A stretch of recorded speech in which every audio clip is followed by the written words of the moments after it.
This is the March 10th Conservation Commission meeting via Zoom. And we have with us this evening,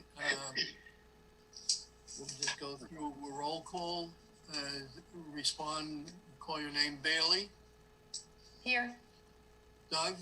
Here. Video. Here. Betsy. Here. Al. Here. Jack here. Anything else, Landis, needs to be mentioned to start our meeting? Just that it's a meeting of the Conservation Commission and the rules of public hearings still apply. So if you have a question, you can raise your hand, use the raise hand icon, or go into the chat, or take yourself off of mute and ask the chair to speak. If you would still follow those guidelines, we would appreciate it. Okay. First hearing is Starlight Drive. Do you have the notice to read in? Jack, I emailed those to you. Did you get them? You did.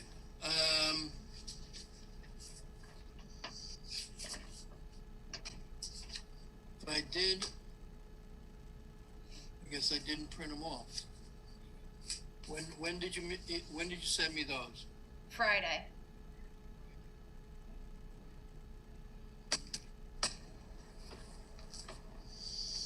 I can do it. Just give me a minute.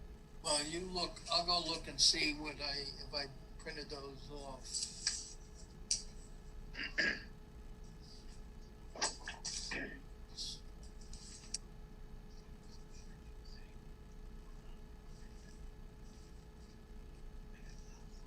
I'll go look.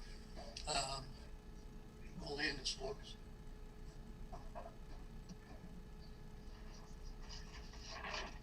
I got it. Here we go. Town of Walpole, Notice of Intent, Conservation Commission Public Hearing in accordance with Mass General Law, Chapter 131, Section 40, the Wetlands Protection Act, and the Town of Walpole Wetlands Protection Bylaw. Notice is hereby given of the intent of Shakwa A. Al-Sarabi Family Revocable Trust to convert a driveway into a road for 4 single-family house lots and appurtenance at 32 Starlight Drive, Walpole. Plans are on file at the Conservation Commission office. The public hearing on the above matter will be held via Zoom, and it began February 26, 2020, and has been continued since. John Wiley, Chairman, Walpole Conservation Commission.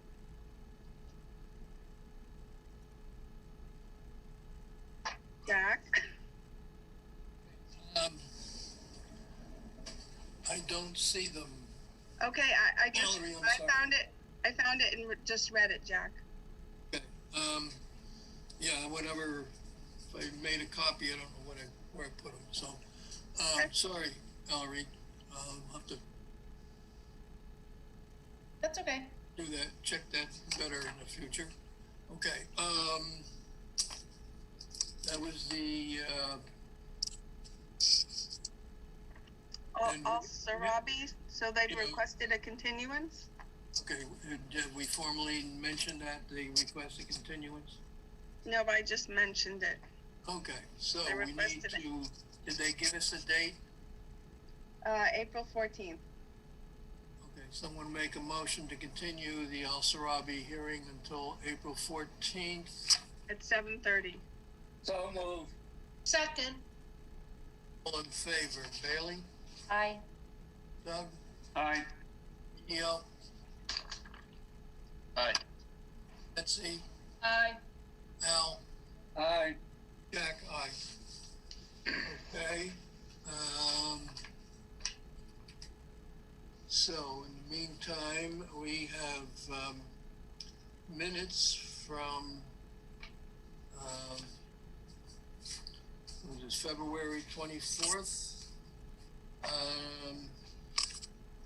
One question I have.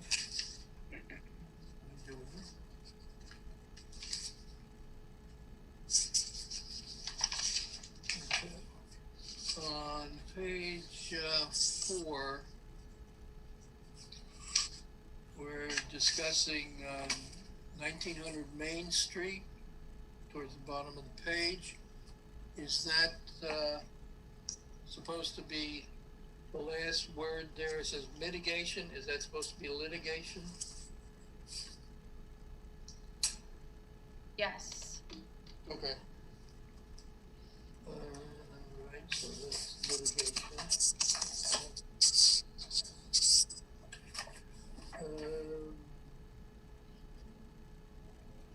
Yeah, and I guess that was it. Anybody have anything else? Okay, so, subject to that revision, would someone want to move the minutes of February 24th? Okay, move it. Second. Second. And Betsy, second. Okay, all in favor. Bailey, you Aye. were I wasn't there though. abstaining. Sure. Okay, Doug, Aye. Medio, Aye. Betsy, Aye. Al, Aye. Jack, aye. Okay, so the minutes, okay. All right,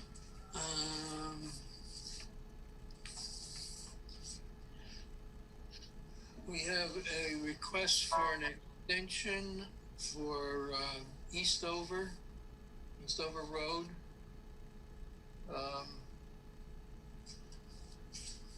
Anything going on there, Landis, that we need to know about? No, just that they're in litigation with the developer to try and resolve some of the outstanding issues that needed to be completed, so they need an extension in order to, go through that process, so.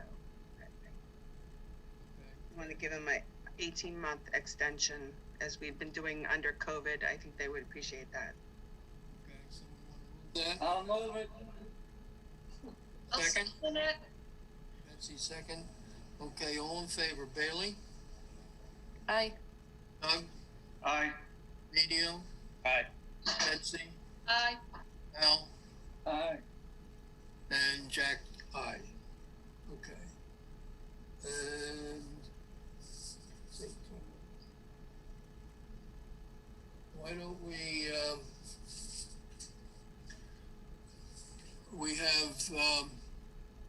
Mr. Petrozzi and we have Mr. Truax available. Do you need any explanation of what's going on, Rob? No, I went out there. I mean, I didn't see it flooded, but I've been out there recently to look at it. No, Understand what's going the situation, we had flooding on that side of the culvert, and what Mr. Petrozzi had indicated is to put some hay bales on the other side of the culvert to reduce the flow rate of the water and perhaps direct it another direction, but that is not a permanent situation. Can you shed any light on this situation? And I mean, without it happening, Jack, to see it in progress, it's hard to tell what happened out there. I mean, there can be a lot of different things contributing to it. During that time of year, there's, all those yards. Wasn't that back when we had the big snow cover on the ground, then we got the rain and it melted? If I remember, didn't we get that snow in December? It was in December, but Right. was there snow and then the rain? Was that? I think so. But anyway, you got bare pavement, you get some frost in the ground, and that bare pavement is just like asphalt, might as well be a road. I'm sorry, not bare pavement, I'm sorry, bare lawn. You don't have the lawns on established. And then I'm not sure if anything's changed up gradient. There is a detention pond on that property above us in the back of those houses that if something were to change where that discharge comes out, it generally runs around the site the other way when it flows out. And if something changed up there, I mean, I can't tell because I went out there and there's no water. you know, nothing's flowing really right now. It's all dry. The wetland on the side that flooded is dry. There's no water in it. There's very little water on the other side. There's some ice pockets. But I mean, I think the best thing to do is monitor it. And if we get a big storm, I'll go out there and stand in it and walk around and see where flows are coming from and what's happening. I really can't tell. It's hard to say. There's could be so many different contributing factors to it. Have you reviewed your stormwater calculations and to see if anything is different today than it was when you made them? Well, that's just it. I don't see anything that's different. I mean, I have to see if there's flows coming from somewhere that we didn't think they were coming from before. So if I don't see flow on the ground, I can't just tell by walking out there on a dry event. So I think I got to go out there in a rainstorm when it's pouring out and see what it's doing. I mean, it's never. It was kind of an interesting wetland from day one because it never had an outlet. It kind of flooded down in there and went back in the ground. You know, it was kind of strange that it didn't overflow, that we never saw scouring through the woods or any overflow of it to speak of. At least we never saw it or witnessed it, or we didn't have any evidence that it did it. And maybe it did, and we just never saw it. I don't know. I can't answer that part.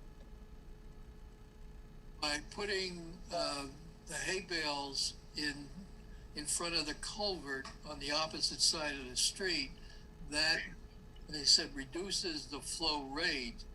And does that flow go in any other direction? It couldn't have. It couldn't go anywhere else, so it'd have to go uphill to leave the area. Okay, so there's no outlet to that wetland on the other side of the street. Well, you got to go up around the. Yeah, you got to go up the hill, like up into the wetlands, and go around the house the other way, which it goes up gradient. There's a divide up there where it goes around the house, the existing house that was there before. It's still there. It goes around the other way, and then it comes this way. There's no way that hay bale being there did not push the water up. You know, that would have to build up a few feet to push it back in the other direction. I looked at the hay bale. I didn't really think it was doing a lot, to be honest. I mean, I know Mr. Petrozzi thinks it was, saving the wetland from getting flooded, but the water can go right around it. It definitely was. When I went out there, I saw the hay bale, and there was still flow going through the culvert to the other side. And could I ask, why was the hay bale placed there to begin with? Well, because Christmas Day, when I went out there and we had a torrential rainstorm on Christmas Day, and me being so diligent in my concern for my wetlands, I went out there instead of opening my presents, and I said, well, let me do something.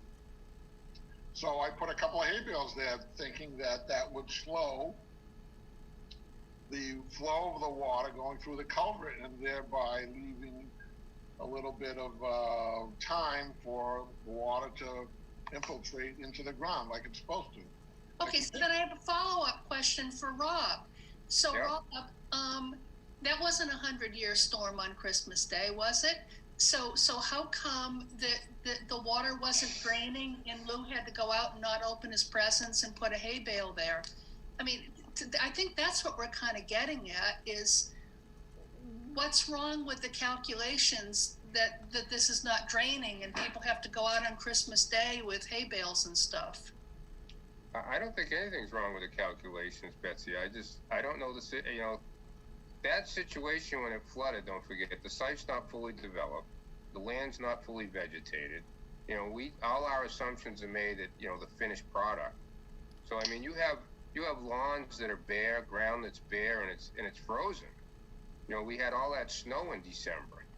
So, I mean, we had the melt and the rain all at the same time, if you recall. And, you get a 2-inch rainstorm with 10 inches of snow on the ground, and it melts. It gets up to it could have been equivalent to a 5-inch storm. And then you couple that with the fact that there's, grass that's not grown. The ground could have been frozen. That becomes pavement, which we don't account for. I mean, all that frozen ground, if there's no vegetation, that's like pavement, and it could be bare ground freezes quickly. I mean, I go out to construction sites and I'll get a foot of frost real quick. I go out to someone's backyard with a full lawn area. I don't have any frost. So I mean, there's all kinds of things that could have contributed to it. It was an event that happened. I mean, we haven't seen it happen again. Follow-up question though, it was going, there are built-out houses with people living in them there, so even though it's an unfinished project, and so the water was going on a person's property, and what's going on with that? What do you mean? I don't think I follow that. Which lot number is it, Landis? Lot 6 or something? The water was was rising up in the wetlands, which we've had concern with since the beginning of the permitting process for the subdivision. And the wall was built, so the water was rising up and overflowing, topping out, and going down the slope of the lot 5. So I think a lot of the conditions that Rob, you just mentioned are conditions that could happen again with frozen ground and snow, even after the built out conditions. So I think what we want are some recommendations to address the situation.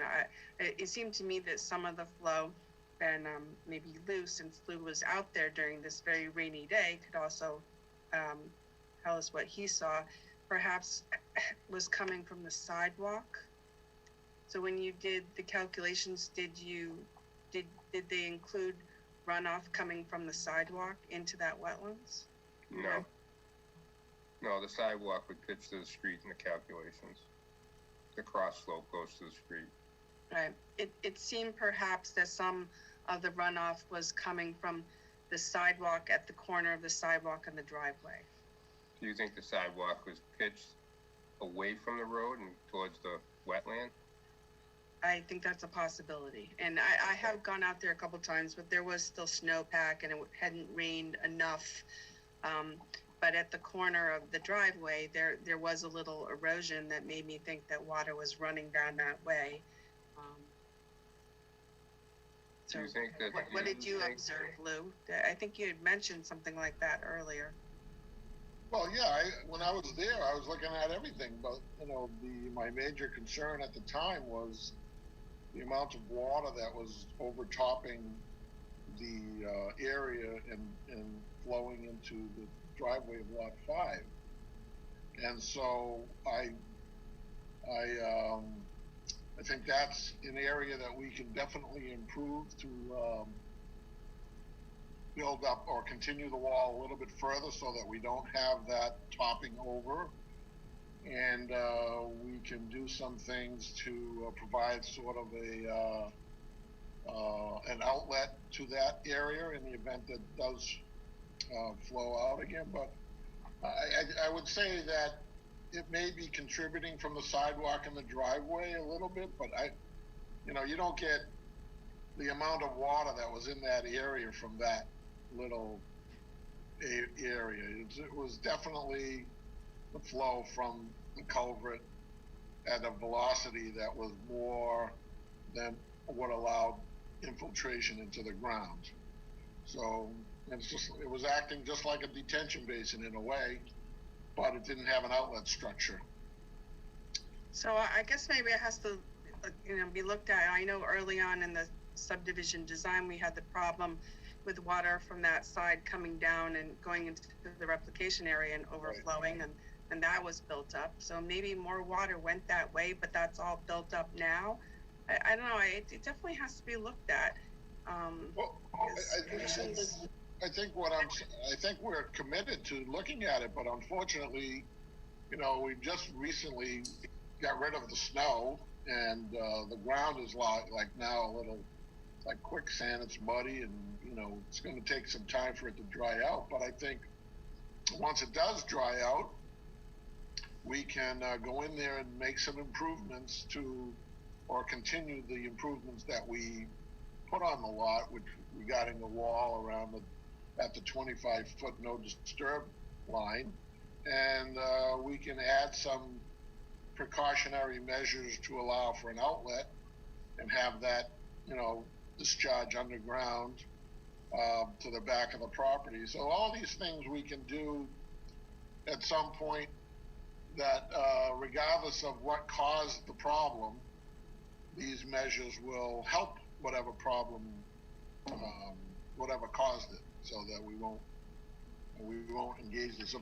Obviously we went through the entire summer. That wall has been there since last year, and we never had this problem. So the problem only surfaced when, during this, let's call it November, December time frame. So it didn't exist before we put for the time that we put the wall in. Okay, let me just add to that, Jack, a little bit, if you don't mind, real quickly, and then we'll let you move on. So what I'm hearing, Landis, from you and Lou is, it sounds like it's not coming from the sidewalk or from lot 6. It sounds like there's something going on up gradient of the road, because it's coming through the culvert. So I think I need to go out and look at what's happening on that side of the road, maybe lot 2, lot 1, maybe the house is up above, maybe the drainage basin up above. But I'd really like to get out there during a rain event. I mean, it doesn't have to be the same type of event we just saw that it failed, but at least enough that, it's raining pretty good and we're getting some water movement across the surface so we can see it. And see if there's water coming from areas we didn't think it was coming from before. I don't know. That's really what I think I need to see. I think, And Jeff, monitor it.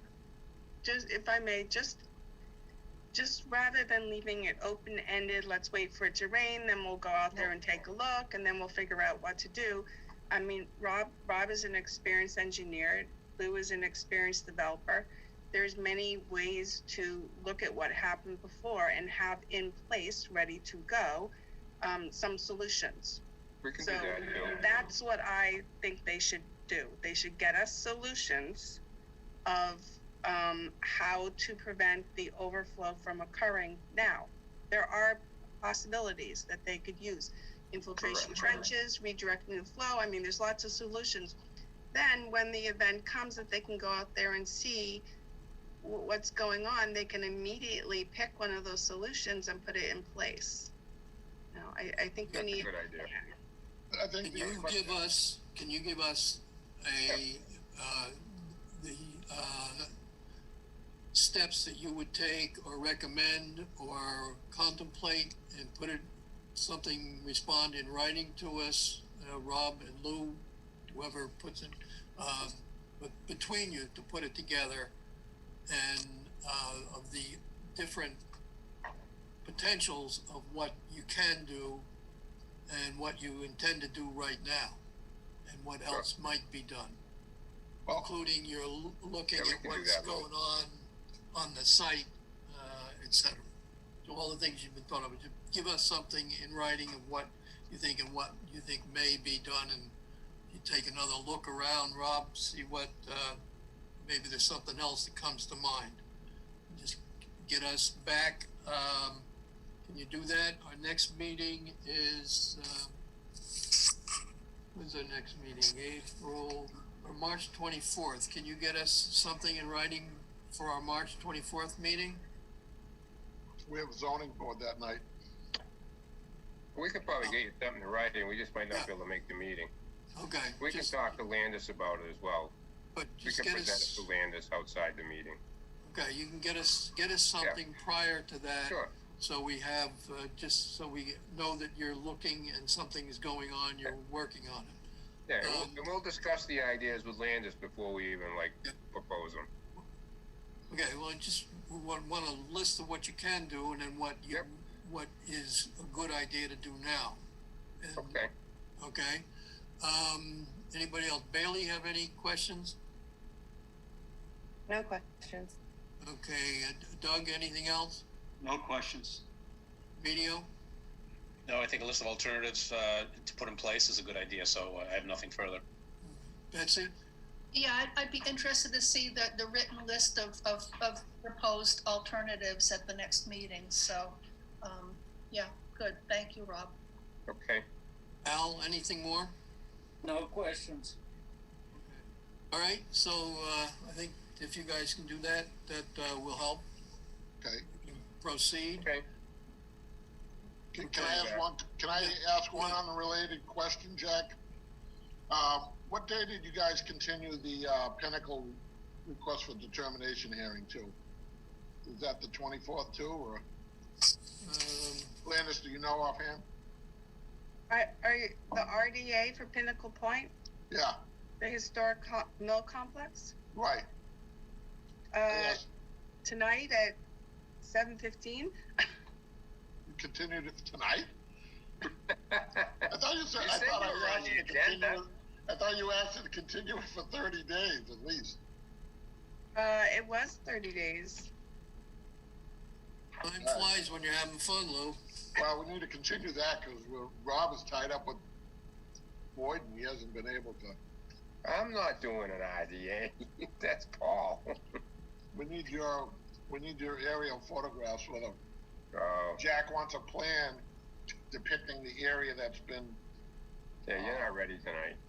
we're not ready. So, Yeah, I then- kind of figured that. I had no idea. I thought it was March 24th, but that's why I was asking. So we need 30 days. 30 days, so that Yes, would please. be our March something or April something meeting. April 14th.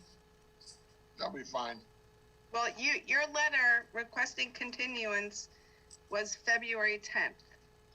Okay. Please accept this message by Wall Street Development to continue the public hearing for 30 days. It is now March 10th, Oh, wow. Jeez. okay? I Thank have you. the letter right here. I'm sorry. It's Okay. been Only 30 28 days. days in February, though. No, short month. Please, sorry. Well, if you could do that, I'd appreciate it. We'll try to get the information that you're looking for. All right, well, I think we have to open it and continue it. I have to go because I have another meeting at 8:30 in another town. And you have Okay. far to go, I'm sure. Long drive. Long drive. Is 7, looking at our schedule, we have a 7 o'clock, 7:15. Ellery, is there anything else on? Well, Jack, can we just go by protocol and do what we usually do and Well, then but- continue it? Before they leave? If that's- Anytime in April, Jack, will be fine. Of course. I would like it to be 7:05 because we're just having one continuance after another, not with you guys, with everybody. And it makes for an excessively long meeting if people keep, so make it 7:05. Okay, Well, I don't, what does Jack say? Okay, because that I would expect would not be continued. I'm looking at what the land disturbance permit shouldn't be. All right, well, let's open this the other one up and go through that procedure. Okay, so we're set on the Boyd. Boyd. Okay, thank you. Thank you, appreciate it. You have the notice for, Yep. Anna Walpole requests for determination of applicability, Conservation Commission public hearing in accordance with Mass General Law 131, Section 40, Wetlands Protection Act and the Town of Wetlands Protection Bylaw. Notice is hereby given of the intent of Wall Street Development to determine if land located at map 19, lot 183 Pinnacle Drive is land formerly associated with Historic Mill Complex and therefore not subject to regulations as work in the riverfront area. Plans are on file with the Conservation Commission office. Public hearing on the above matter will be held in Walpole Town Hall via accessible video on Zoom. It began November 4th, 2020 at 7:30 and it's been continued since. John Wiley, Chairman, Walpole Conservation. okay, we have the applicant. You want to formally ask for a continuance? I guess he did. I think he's gone. He's, Just note in, for the record that the applicant did request a continuance until April 14th As far as time, I don't know, what do we got on, I just don't like bunching people up. I know can be a problem if they ask for continuance, but. I don't mind bunching people up. I mean, here we are, we're volunteers, we're sitting at our kitchen table doing Zoom every other week. I don't want to have like 15-minute hiatuses while we think of something to do because 2 or 3 people have continued. The way that CBA does it is they do it 7, 7:05, 7:08, 7:10. Let's do that. Yeah, and then you wind up with people sitting if everybody. Yeah, you do actually, like us. Well, Sorry, maybe I'm in a bad mood tonight. Apologies. this is our, Get grouchy. we choose to do this. So I think we need to give some consideration to those who do apply. But anyhow, that, Okay, I'll back off, make it 7:30, whatever. no, I would say 7:15. So you Right. have Peach Street land disturbance and RDA at 7 o'clock, and then you just continued all Sarabi 32 Starlight Drive to 7:30. So you want to stick Blue Okay. Wall Street Development at 7:15? Yeah. We did, that was 7:30 for Al Sarabi? Yes. Okay.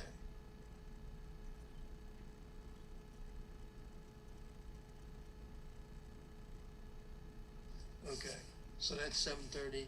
All right, so someone make that a motion for the Pinnacle Point to be 7:15 on April 14th. So moved.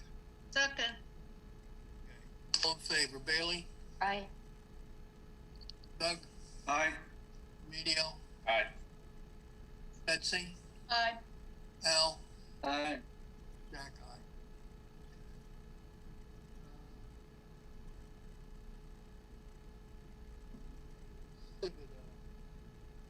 I do have that one here, I think.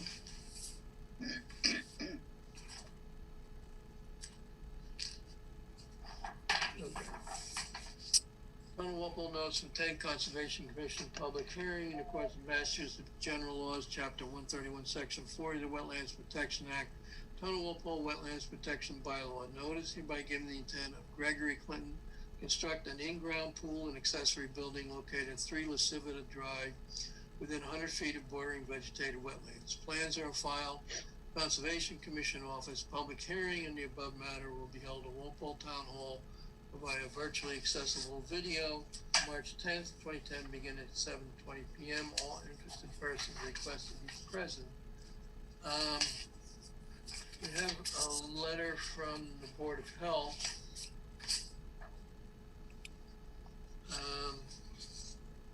Okay.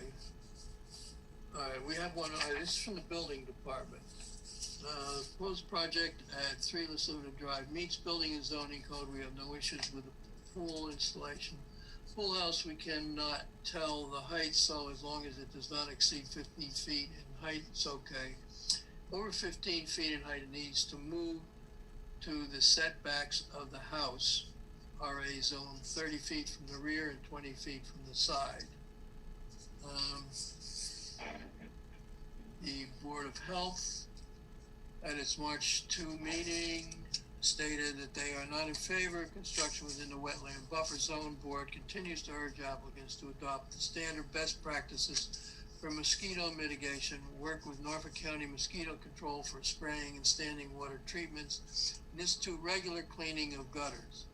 The board also requests that the applicant provide proper grading of buffer zone areas in order to prevent low points that draw and hold water. In addition, the board always advises applicants to be mindful, take appropriate measures to store all pool chemicals properly and to only discharge dechlorinated pool water from the pool when draining.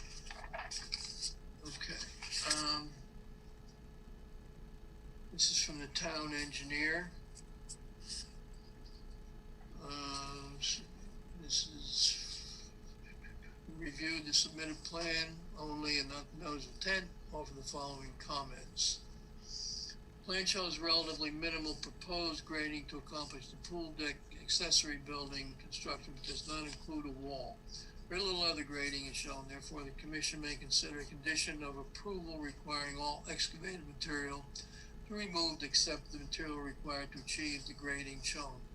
10 is to discharge on-site grading intended to waste fill. Foundation drains are not shown on the plan, however, if they are encountered within the pool excavation, they will need to be rerouted. The proposed work is within a primary recharge area under town zoning. The plans show the addition of recharge, which appears to be required under section 12(3)(a) 2D of zoning. Plan shows calculations and 2 proposed underground recharge units to accomplish this. Calculations of recharges designed to meet this requirement appear to be in order. Therefore, we have no objection to the commission moving forward with approval subject to the agent's commission own review and comments. So that's it. Now, is the applicant, the representative for the applicant here? Yes, I'll be filling in for Dan, who worked on this project. My name is Drew Houghton. Do you have those comments? Yes. Okay. Identify yourself for the record, please. Yep. So my name is Drew Houghton with Legacy Engineering. I'm here on behalf of the applicant in regards to a notice of intent for the construction of a pool and pool house located at 3 Las Vita Drive. Go ahead, proceed. Do I have screen share permissions? Yes, go ahead, Drew. All right. Set that up. Oh, it says it's disabled. Oh, here we go. Billy. No, no. Me.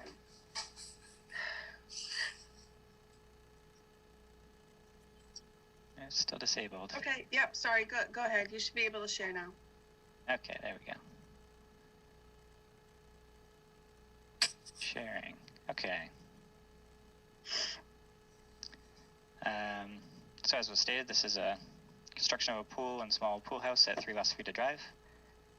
The colored portion here is the bulk of the development, with a pool and concrete patio surrounding it behind the house. A small pool house off to the side over here. Most of the work is in existing disturbed areas. This is all lawn area. You can see this line here, that's the tree line that extends all the way around here. So the only new disturbance in the wetland buffer area is this small triangle of land right over here. Outer portions of the site will require some fill. You can see the contours here, kind of slopes down away this direction. There's a small 2 to 3 foot retaining wall proposed. That's right along the edges here.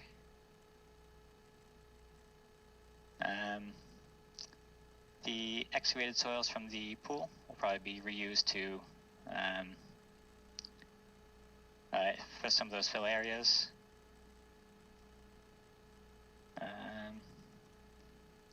The proposed work is about 45 feet from the wetlands, and there's proposed erosion controls that will be provided between all the work and the wetlands. You can see the erosion controls coming along here. And for stormwater runoff, we are proposing 2 new underground infiltration fields, one located right here, and that will offset some of the impacts from the additional impervious surfaces. And that's about it for the development. We don't have a DEP file number yet, so we can't close today, but I would be happy to answer any questions that you might have. Okay, Landis? Yep, so as you can sort of see from the plan, the wetlands is 45.5 feet away from the lot line, off property. The pool is within the second 50 feet of the buffer zone. And so I have, would recommend conditions that had to do with the discharge of, no discharge of chlorinated pool water, towards the wetlands, and also the proposed retaining wall. There is a detail on the plan showing how that's going to be built. It needs to be built according to the plan, and if it's going to be different, it should be provided to the commission for review. I think they did answer the question, the town engineer's question about the fill. So they're using the fill from the excavation to backfill different areas.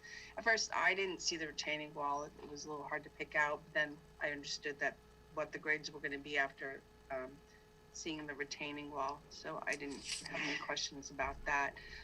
Also, I would recommend that the infiltration be reviewed by the engineering department to make sure that it's cited correctly. Have you done any test pits there? Do you know where the seasonal groundwater is yet? Question. So I didn't work on this project. Dan did, so I'm not sure. I can get him to get that information for you.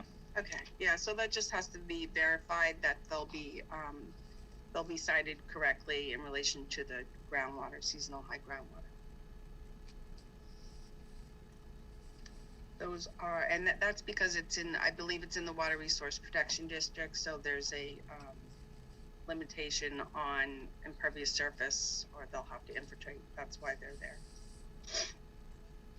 Those are my only comments. Okay, Bailey, any questions? No questions.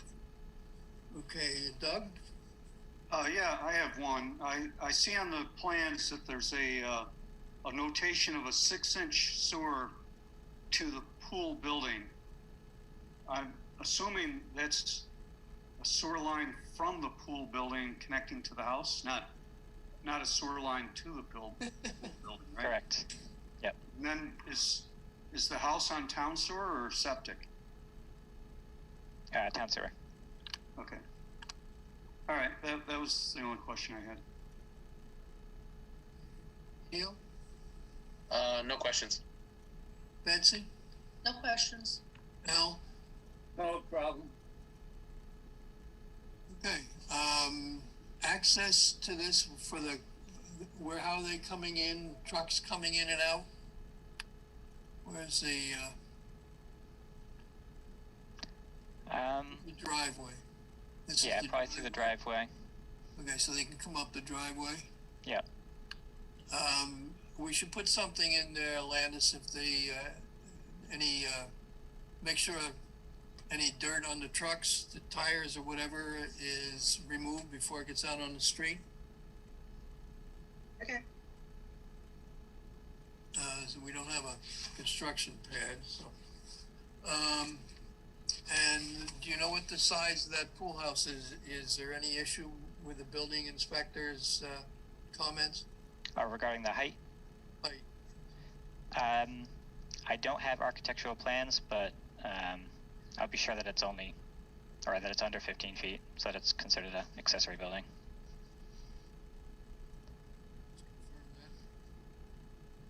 Okay, anybody in the audience have any questions or comments? Anybody out there wants to comment? Please identify yourself for the record.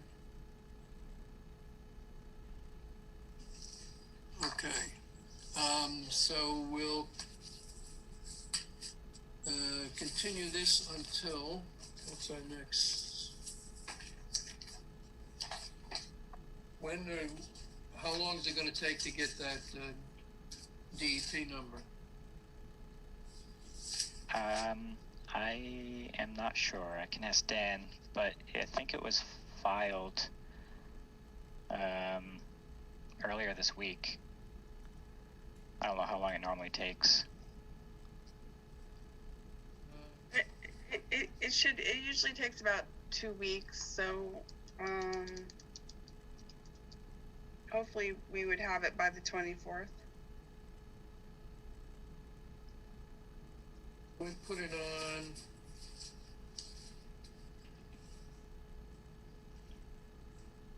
What do we have on the 24th? What's the MVP workshop is, what's that, Landis?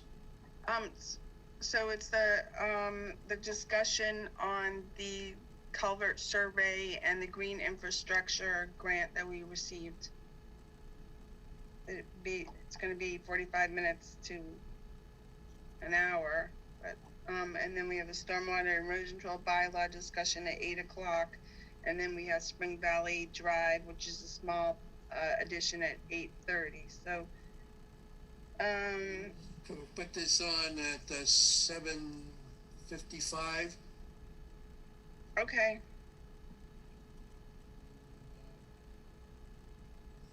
We have the number, it shouldn't take long to complete. Yeah, that's fine. Why don't you put it at 7:45?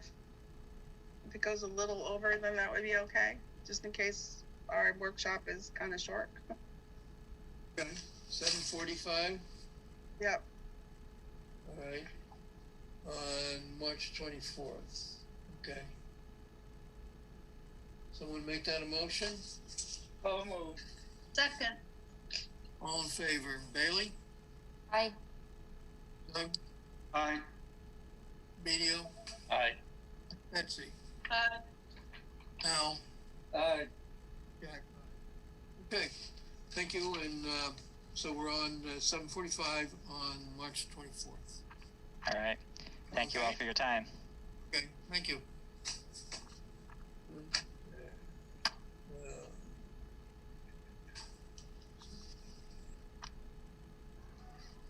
All right, I don't have that, Old North Street, Landis, have you got that notice? I'll grab it.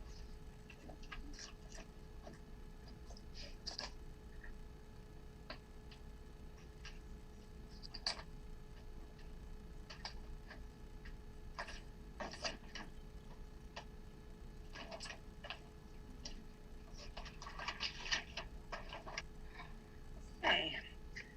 Town of Walpole Conservation Commission Notice of Intent Public Hearing in accordance with Mass General Law, Chapter 131, Section 40, Wetlands Protection Act.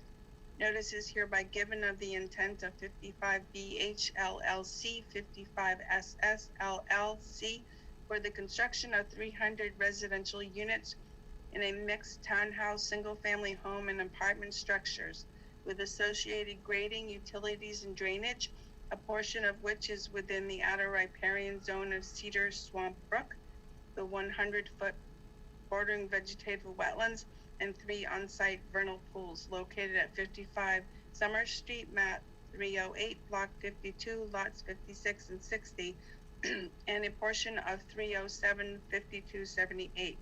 Plans are on file at the Conservation Commission office and online on the town website. The public hearing on the above matter will be held via Zoom conference beginning June 24th, 2020, and has been continued since. John Wiley, Chairman, Walpole Conservation Commission. did we say anything about the RDA for Lot 2B on Old North Street?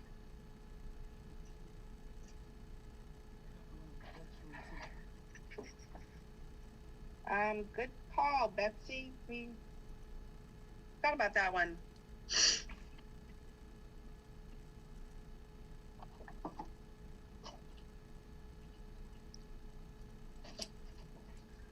So if the Summer Street people want to just hold on a second, we did have another request for determination scheduled for 7:30, and that one.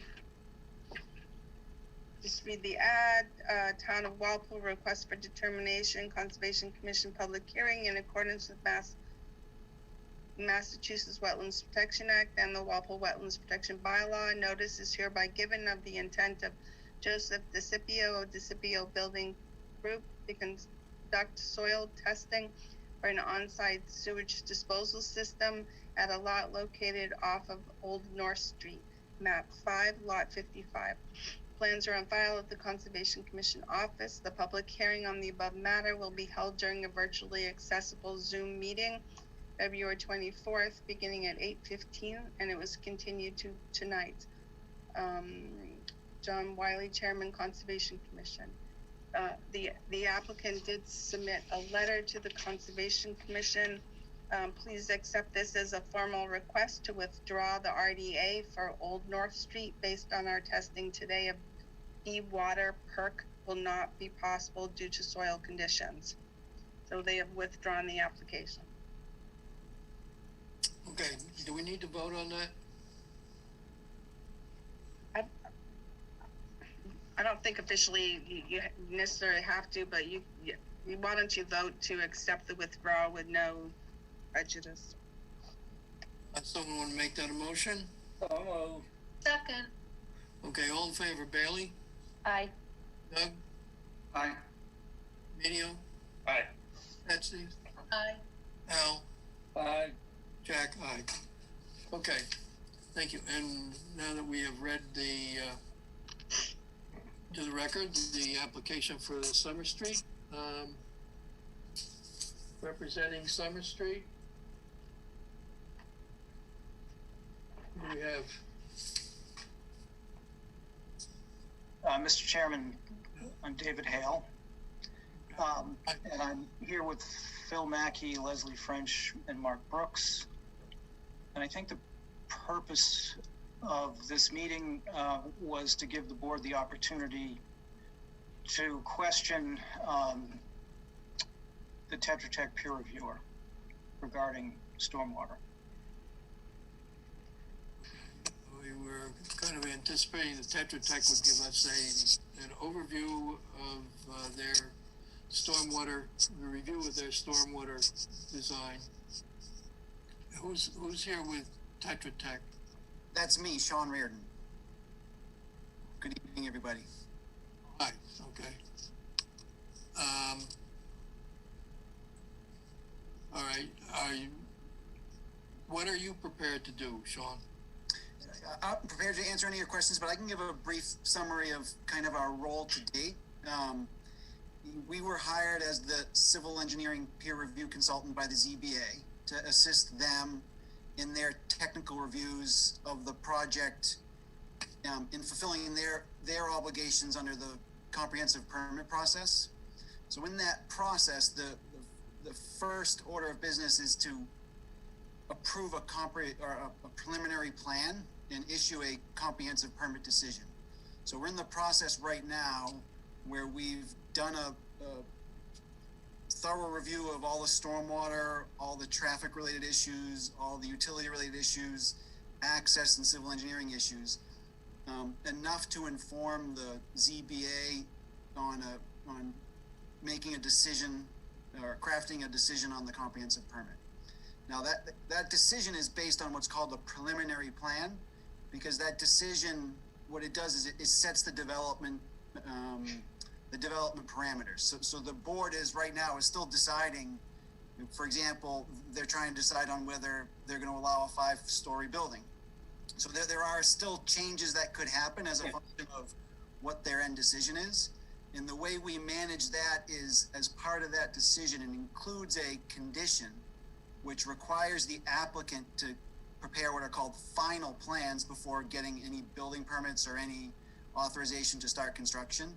Then that final plan is reviewed by us to make sure it complies with all of the conditions of the of the comprehensive permit, meets all the requirements of the stormwater management standards, meets all the requirements of your orders of conditions. So basically we're reviewing everything that they submit to make sure that it complies with all the regulations before they can start construction.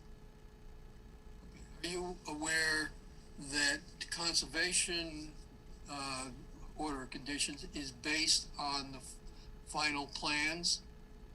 Then that if there are changes made, then the applicant would have to come back to the commission to review whatever changes are on there or have been made?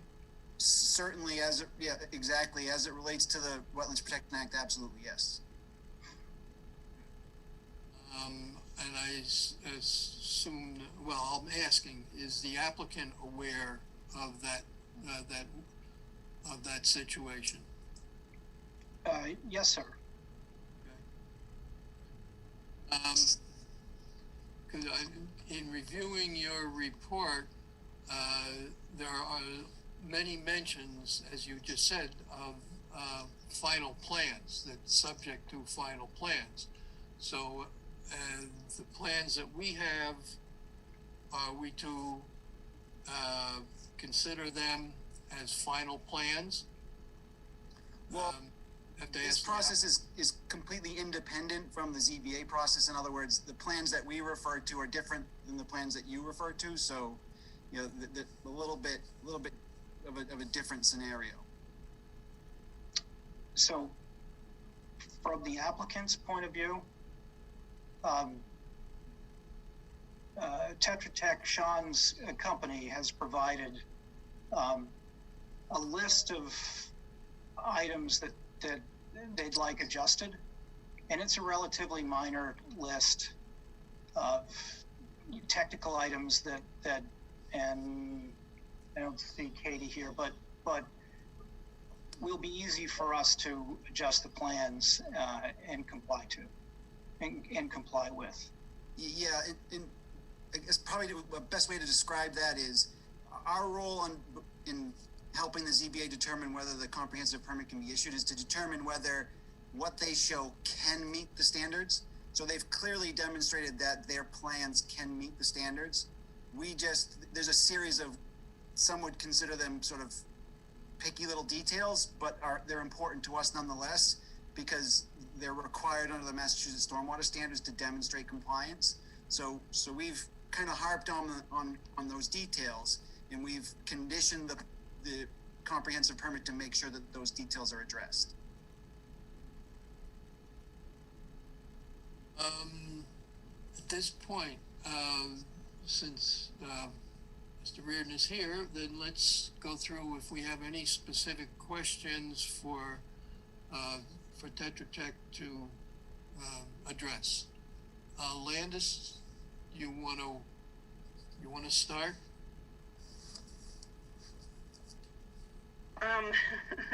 So my first question, or it's not really a question, it's a statement. So the Conservation Commission plans always, what have been approved under their order of conditions have been final plans. So it's not plans that can you meet certain standards, you can do that later. It's been, we've met the standards. This is how we're going to construct our stormwater basins. This is how we're going to construct our buildings. This is how we're going to construct our walls. This is how we're going to construct the project in compliance with the Massachusetts Wetlands Protection Act. That's the bar, which it's different with a 40B. So what needs to come to the Conservation Commission is the final plans for construction. The items that are in the report have to do with items that may slightly change the plans, it seems to me. They have some information that they need to get to you. In addition to that, when I was reviewing the plans, I had questions about the infiltration basins, about the constructed wetlands. I didn't see the specs that are required under the Stormwater Handbook for the construction of the extended wetlands basins. I saw the detail that is in the handbook, but I didn't see information about how they were going to be constructed, the soils, the plants. I didn't see that information. So I think the commission needs to see that information. How are these extended wetlands basins going to be constructed? How are they going to function? There's positive and negatives. Part of the negatives is they can work to attract mosquitoes, which I think needs to be addressed. They can act as decoy vernal pools, which we have 3 active vernal pools out there. That needs to be addressed. How is that going to affect our vernal pools? Are they really the correct stormwater BMPs for the site? That's kind of just the beginning of the list. So I think there's definitely, in order to get to the Conservation Commission bar of final plans, there's some more work that needs to be done.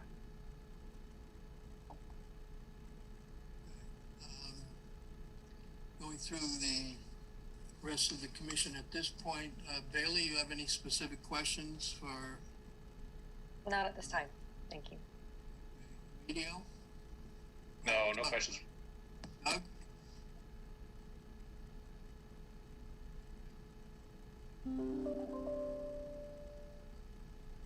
Hello?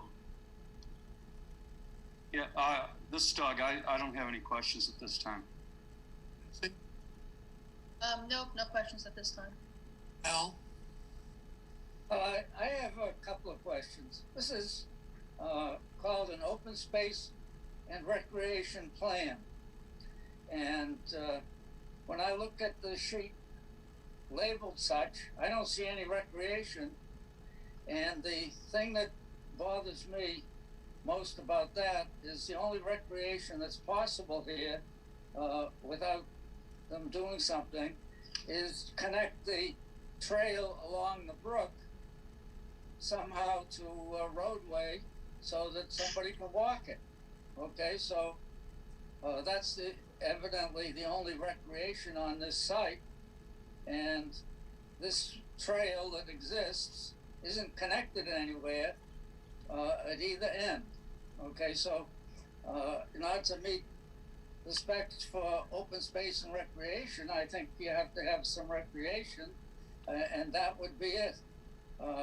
So if they can connect that path on each end somewhere, I think that is a start in the right direction, because with the number of people that are going to be living here, 300 units, well, that I interpret that as maybe 1,000 people, and certainly somebody's going to want to go out and walk to clear their head someday, and I think that's a necessary step. So I like to see that happen. And as Linda says, I don't see any, in the set of plans I have, I don't see any real detail that a contractor could use to construct the basins and the stormwater system. I read the report from the consultant, and again, they keep saying, well, on the final set of plans, it's going to be there. Well, I haven't seen that. So I'm accustomed to seeing a final set of plans, and this doesn't come up to that standard as far as the stormwater system, and that's a very important thing there. Some of the things that the consultant points out is that the stormwater flows within inches of some of these buildings, and I don't want the people that live there to have a canoe or a rowboat every time we have a big storm to get in and out of their house. So that's I want to see that detailed a little better than it is today. That's all I'm looking at. I think that there's some features of the plan are perfectly fine, but that's to me a weakness as it exists today. That's all I have to say. Thanks, Al. Let me ask if you did any alternative to selecting the extended wetland. Right now, it indicates on the plan that would be standing water at least some portion of the year. If not, I'm not sure if that's intended to be that way all the time. So that brings up a mosquito issue. But there are other means to recharge water, the stormwater, and I'm wondering what other alternatives you looked at. You know, if there are any other alternatives looked at for that purpose? So Patrick, do you want to answer that question? Yeah, I can. So the reason that the extended detention basins were used is because during the testing, the infiltration rate was too low for infiltration basins. So we use extended detention wetlands to get the treatment required per the stormwater handbook. Each of the basins have full details, construction details, as well as outlet control structure details in your packet. I think it's listed as like detail sheets 9 and 10 of 20, should be like sheet 82, 83. I know you got like a compressed set of plans, which is the same plans that were used by the ZBA. They're dated 1/27, although they were reduced because some of the sheets weren't really pertinent to the Conservation Commission.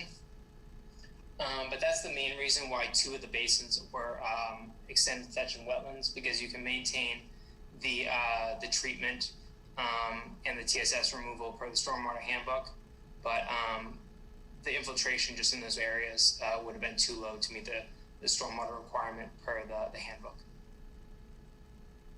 That in mind is in your operation maintenance manual, did you include maintenance of those so that they will maintain and continue to do what they're supposed to?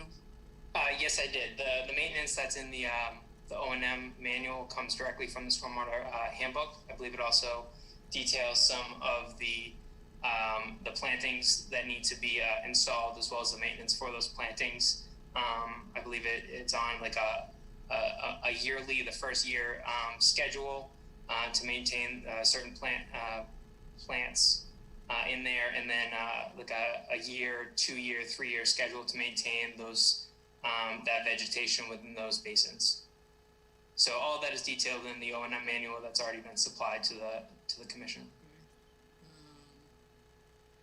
Second, what Al mentioned with access to that trail, and is there any provision for parking for people who want to use that trail? Yeah, so there will be no provision for parking. So as we discussed at a previous hearing, when I was approached by the Trails Committee member, Glenn Maffey? Glenn Maffey, yes. Yeah.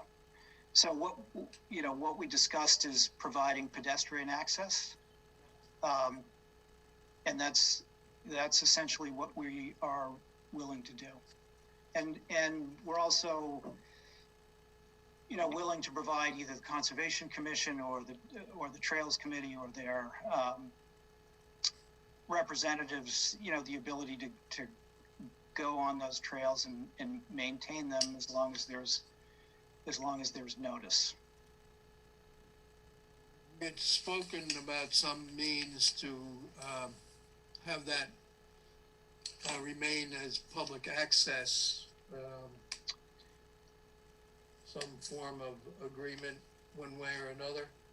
Yeah, so we did discuss, and I was looking for some feedback. I think the most efficient and permanent way to do it is to make it a condition of the 40B permit, which runs in perpetuity.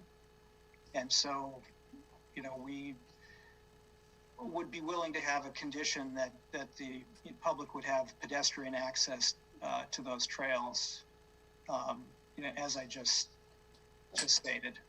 And that's just a efficient, straightforward way to make that work. Okay, to Mr. Reardon, is that, since you're dealing with the zoning board, is that something that you would recommend then in your, for your conditions? I notice there are a number of places where you have indicated that what you feel should be a condition of the permit, so you'll include that? Certainly can, but we also included as part of the condition is that they have to comply with any decision that the Conservation Commission issues under the Act. So, any conditions that last through this process would be incorporated by reference, but we'd certainly be happy to include that as a separate condition in the approval. I have a question, Jack. Go ahead, Betsy. Okay, so I want to go back to the extended wetland. I only just learned today what it is, and I'm kind of thinking that it's an uncommon enough type of drainage system that most of us haven't seen it before, and we're used to having informative presentations about that sort of thing. How are they built? What's the principle? what's going on with the fact that your regular drainage system won't drain, such that you've got to have this special new kind of thing or additional thing, and then how are they maintained? Because they're full of wetland plants that, as I understand it, and maintaining a natural wetland's difficult, maintaining an artificial wetland's difficult. How do you maintain this so that it actually drains and doesn't silt up or fill up with?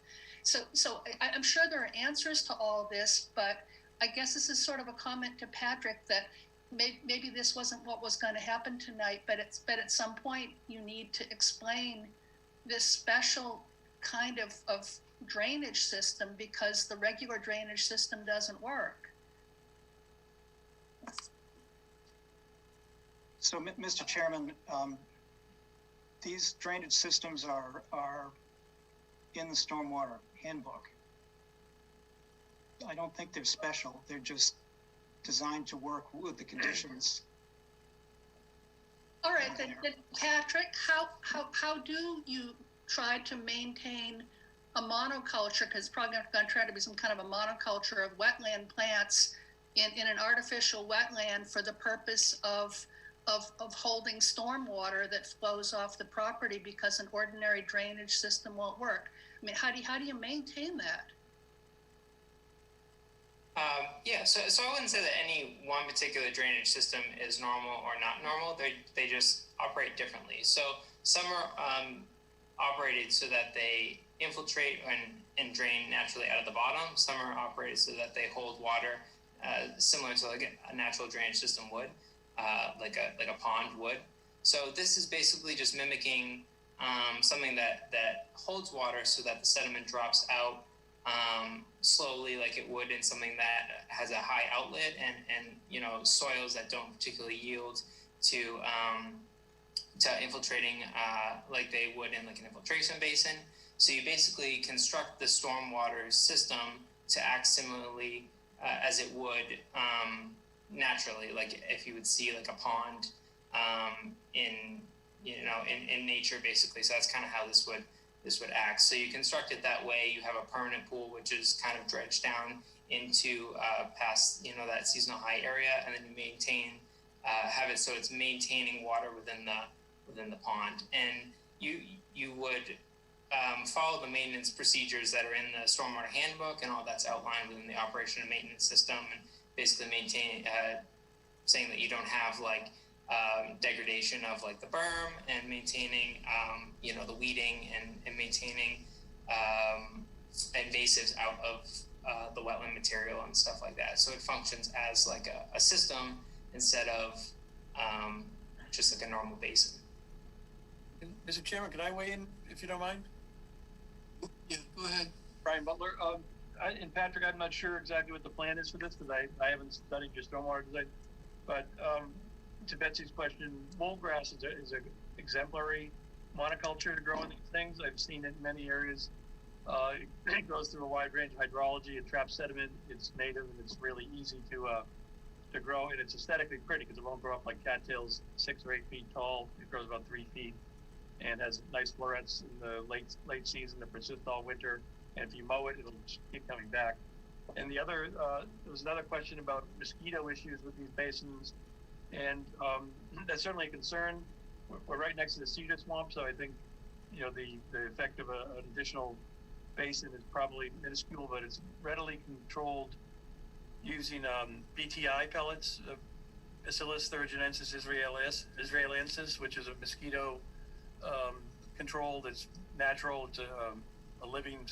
There are spores that you dump in there. They call them dunks or donuts, and probably for $50 per year, you could keep those basins seeded with the BTI and abate all mosquito growth in there. You don't want to use them in places where the mosquitoes are going to be feeding vernal pool species or other, where there's a more dynamic ecosystem, but in a detention basin it's entirely appropriate. There's no chemical agents involved. It's all a hybridized bacterium that attacks dipteran larvae.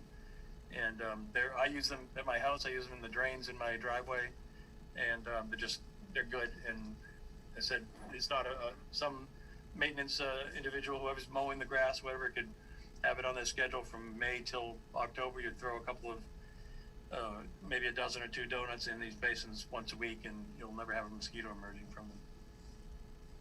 Okay, and I have a follow-up question or Go ahead, comment. Betsy. I think it sounds potentially okay, but it almost sounds like we're just hypothesizing. It could be this plant, the plant looks good, maybe we're weeding it, maybe we're mowing it, maybe somebody's throwing these, mosquito things in, maybe they're not.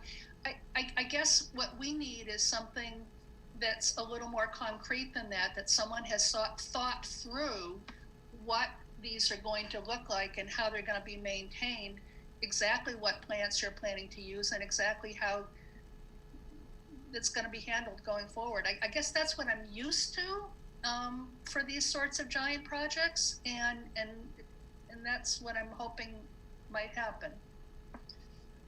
Not sort of brainstorming on the spot. I apologize if Mr. Chairman, if I was ad hocing, and I'm sure Patrick has a plan that's compliant with the stormwater. I was just editorializing on my experience for, I think, an improved aesthetic or and a certainly efficacious species to plant in there that shouldn't be controversial, but I'm sure Patrick's plan is compliant with the stormwater management. I was just speaking on the fly here, so I apologize if you think we're making it up as we go along. Patrick is the stormwater guy. I'm the plants and bugs and bunnies guy. Chairman, if I could, I think that's one of the things that I was bringing up. I looked through the plans, and hopefully what we had asked for was all the plans to be submitted that were pertained to the Wetlands Protection Act permits in your when you submitted the plans to us. So hopefully everything was there. I didn't see a planting plan. The Stormwater Handbook has a very specific design criteria on page 43 of Chapter 2 for each of these possibilities, including extended wetlands.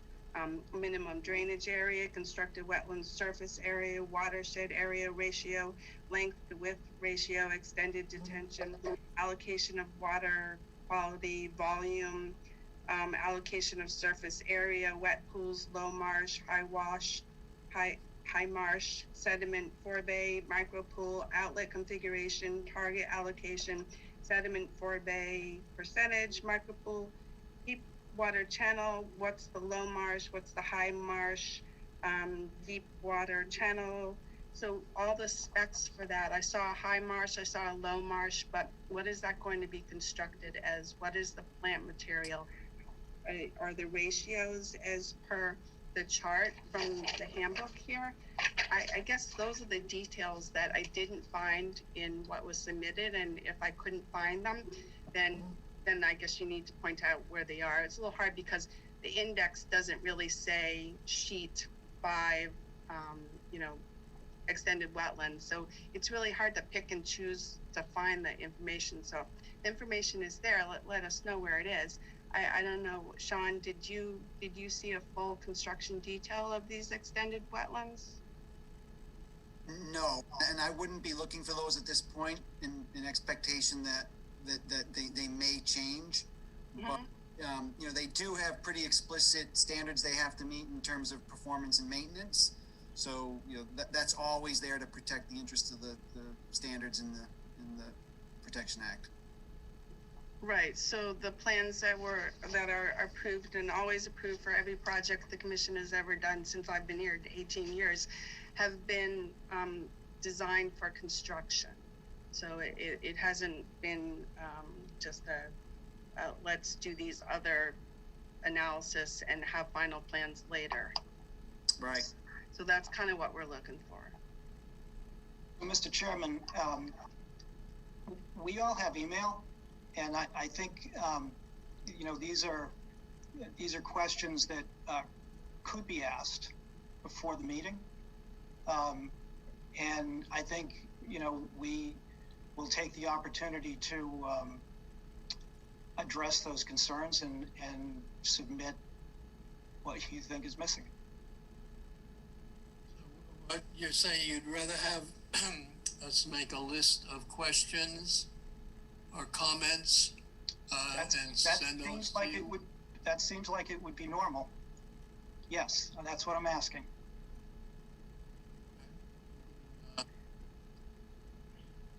We can do that. It'll take a little time to put that together.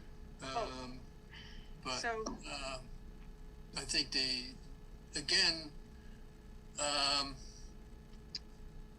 you should be putting information to us so we can evaluate, which at this point, there's a lot of, as you have just determined or heard, that information is missing. And normally that would be included with the set of plans that we would look at in order to make a final evaluation. Yeah, and I have a question, Jack. I mean, I think if I'm understanding Landis correctly, and also recalling my own experience on the commission, that we are looking at final plans, which we do not have yet, and then we will have questions on those. We will have comments on those, but I don't think. Are we doing a back and forth kind of thing with preliminary plans? It doesn't sound like our usual protocol. I hear what you're saying. Mr. Haley, you have any comment?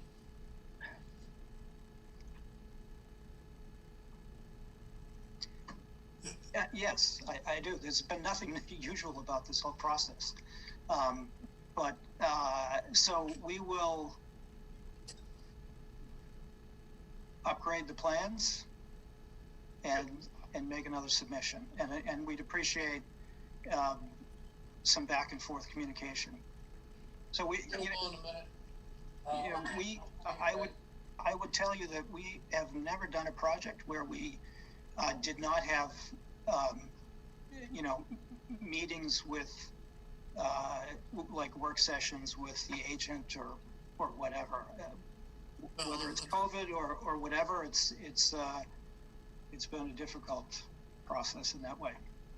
And it's been difficult for us, and I have to lay it to the Zoom situation. Yeah, I appreciate that, and I appreciate your efforts. Jack? Yeah, go ahead, Landis. So the purpose from the beginning of the commission entering a contract with their peer reviewer Beta was to review what was submitted to the applicant to evaluate its compliance for what is necessary to issue a permit under the Wetlands Protection Act. Hold off, Mr. Hale, hold on. This is what's been said all along, knowing that the bar for the 40B plans and the conservation plans is different. So that's what's sort of continued to happen, that the peer reviewer, Beta, will be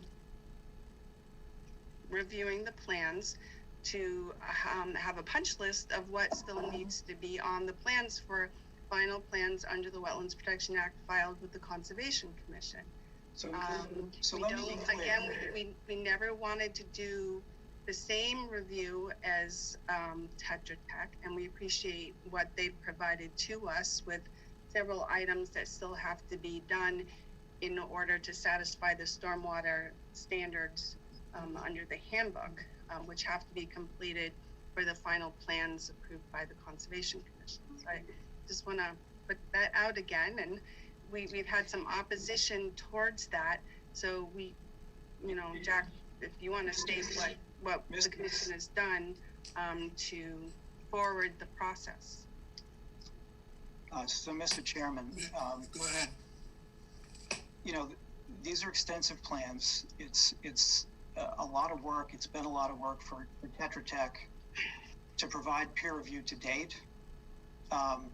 To involve someone else at this point makes no sense to me, and I'm not going to agree to it.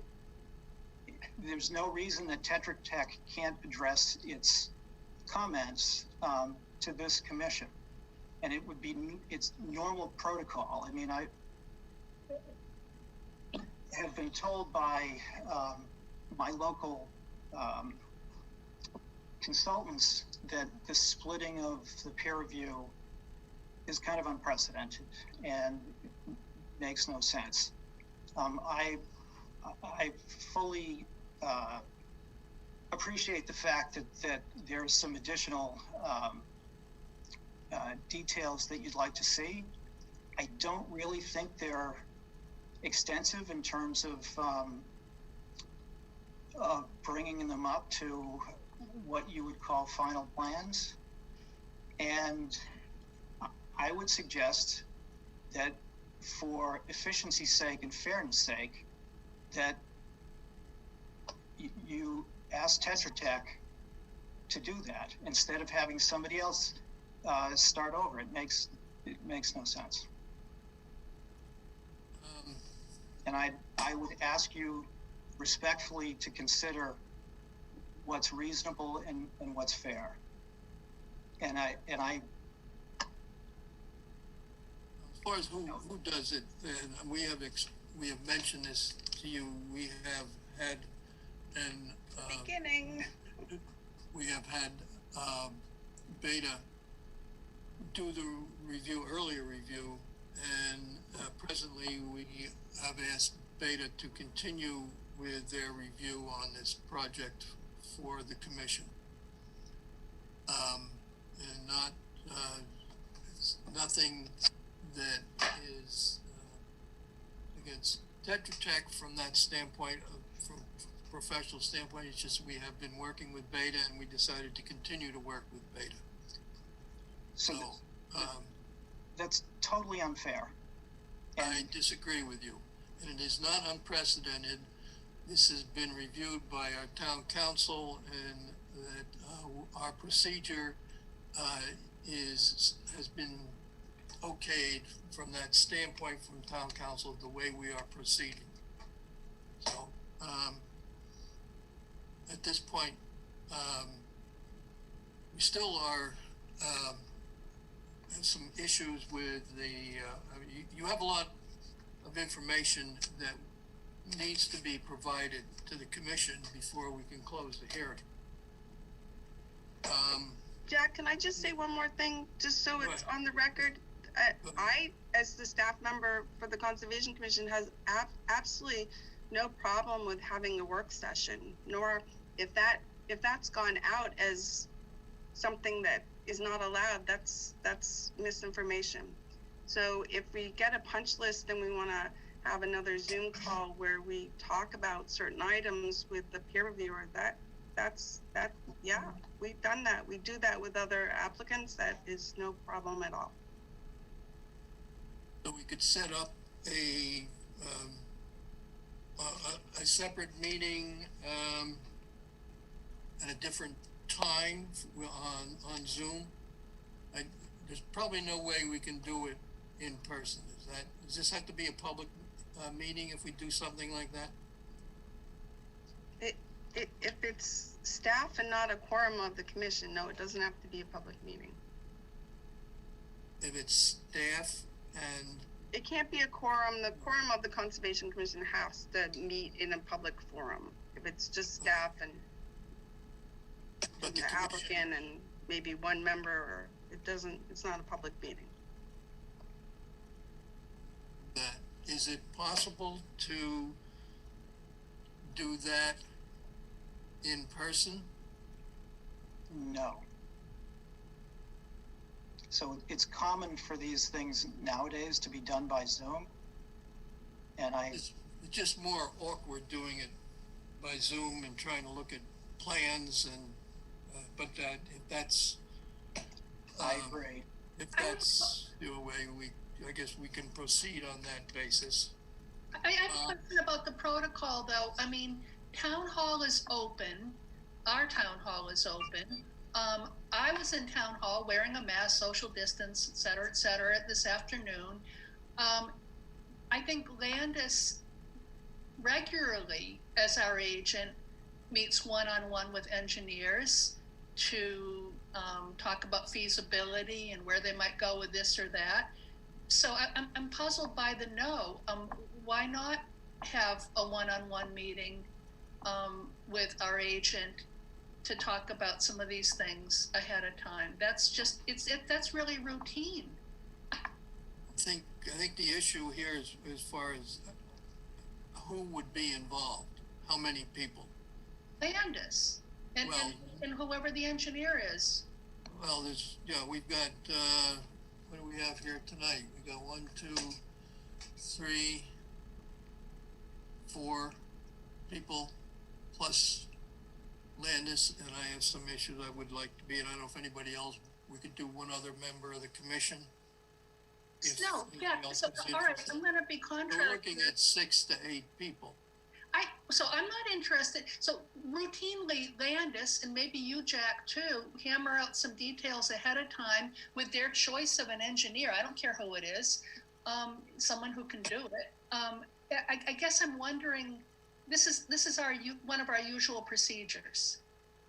We're not all gonna have an in-person meeting in town hall, it's not allowed, but 2 or 3 people can get together.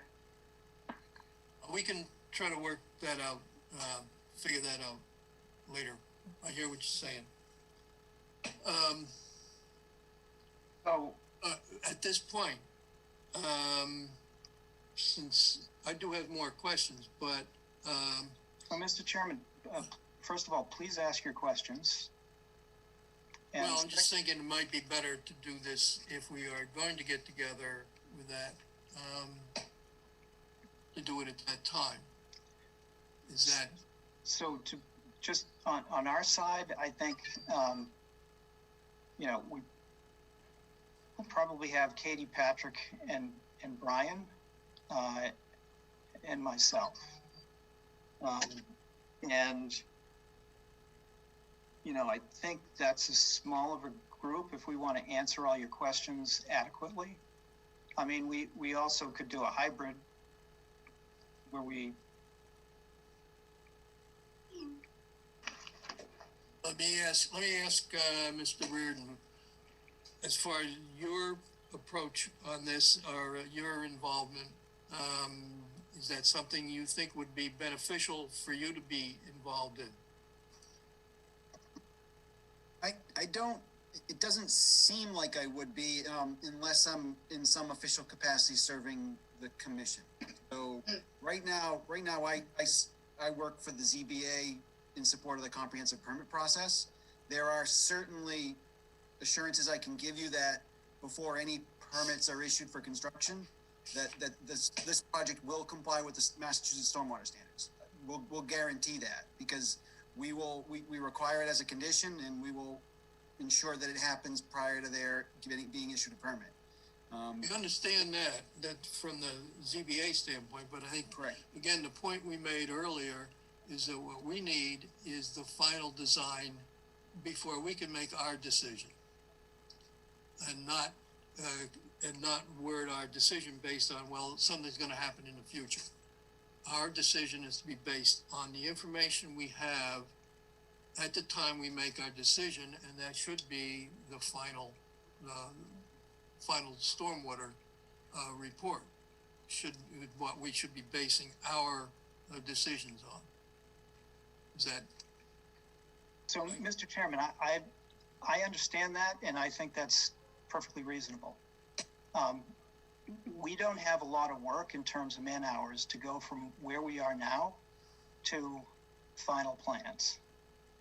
And in terms of, you know, stormwater management and the Wetlands Protection Act, a start from scratch review by another peer reviewer doesn't seem reasonable. I don't understand why, you know, as it relates to stormwater, you would employ Tetra Tech, because otherwise I got to pay for it twice, and it's a lot of work. And it doesn't make sense. And if I just could add one quick thing, I want to make sure there's no confusion. The term final plans is a term defined in the comprehensive permit. So you could be getting a set of plans that meets the final plans description for you. That doesn't necessarily meet the definition of final plans under the comprehensive permit. It's a little confusing. So I want to make sure that we're clear on that they're two different animals altogether. right? And just the point I made earlier, that if there are changes to anything, we look at whatever final plan we look at, if there are changes on that plan, then it has to come back to the commission for review. That's the point. Yes. Right.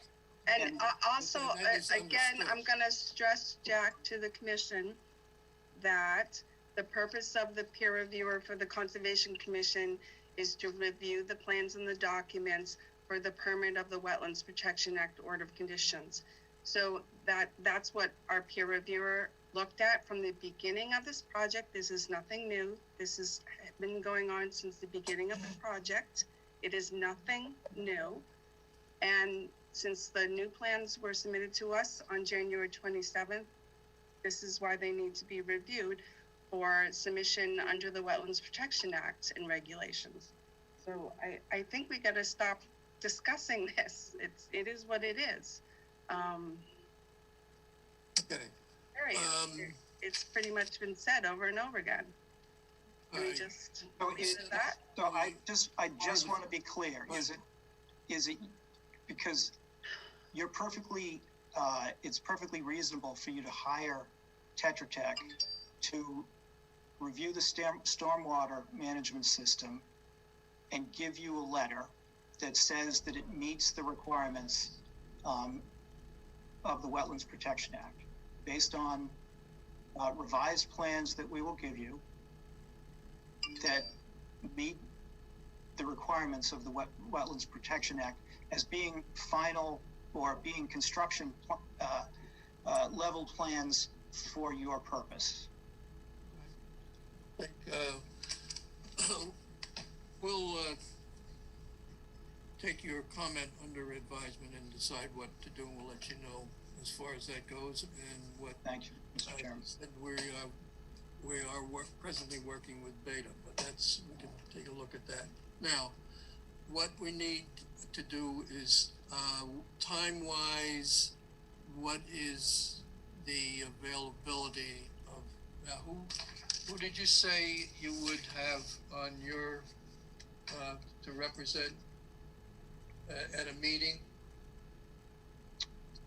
So it would be Katie Edwright and Brian Butler and myself and probably Patrick as well, since he's actually doing the nitty-gritty engineering work.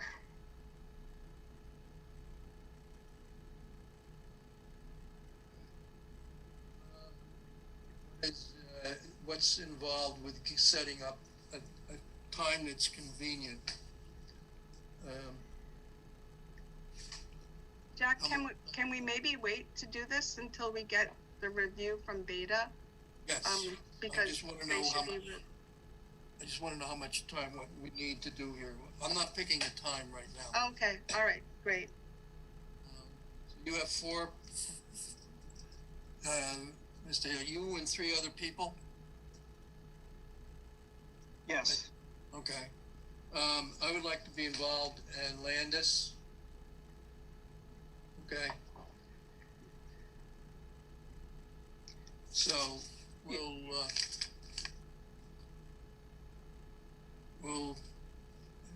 be in touch as far as the time and what is like a week's notice. Is that satisfactory? Is that enough time? Yes. Okay. All right. Need to look at some things, and we'll have to pick a time. We'll let you know. And Mr. Chairman, if it helps, we could, set up a canopy and meet in person outside. Perfectly happy to arrange that. Okay, that's something to consider. I'm just thinking. We'll take a look. We'll see what we can do. It's more difficult doing some of these things on Zoom. Yes, and we'd be happy to accommodate, make it safer and more comfortable for people if that's important. Okay, we'll consider that also. We'll let you know. Does anybody have any other questions or comments then from the commission? Bailey? No, not this time, thank you. Doug? No. Okay, Emilio? No comment. Okay, Betsy? Did we resolve anything about having the second consultant that will enable us to, what actually got resolved there? Nothing? Oh, actually, we covered that at our last meeting or meeting, 2 meetings ago or whatever. Yes, we do. Al, you have any other questions? No. Mr. Reardon, do you have anything more you'd like to say? Oh, I think I'm all set, but if you need any help, just let me know. All right. Think.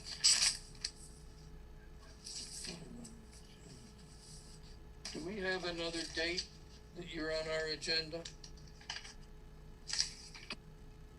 Not at this time. What date would make sense? Set this up and get some time. I would say our April 14th meeting.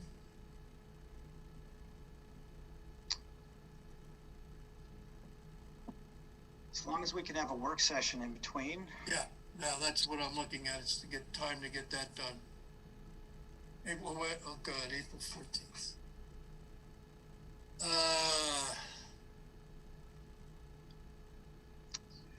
Well, okay, April 14th meeting would be on Zoom, right? Landis, that's where we're still on Zoom, so it doesn't matter where I am. Okay.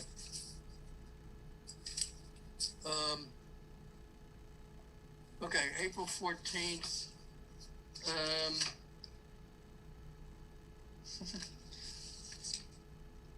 We're gonna make it 7:35 or 7:45. We have a 7:15, 7:30.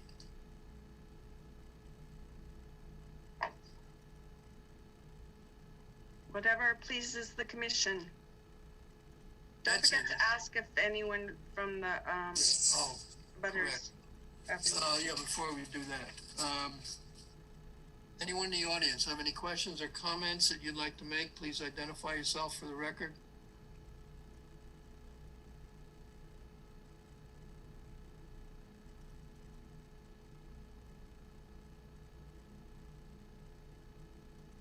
No one's speaking up in chat. You can unmute yourself if you have a question, or you can put it in chat that you have a question.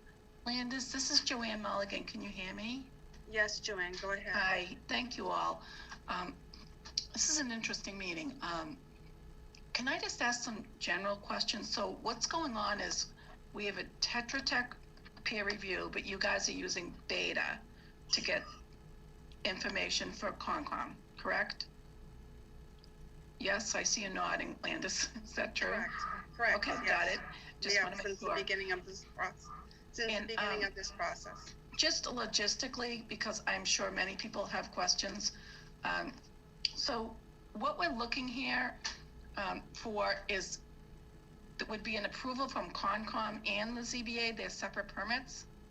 That's correct. They are separate permits under separate Mass General laws. Okay, so if ZBA comes to an agreement and you guys haven't,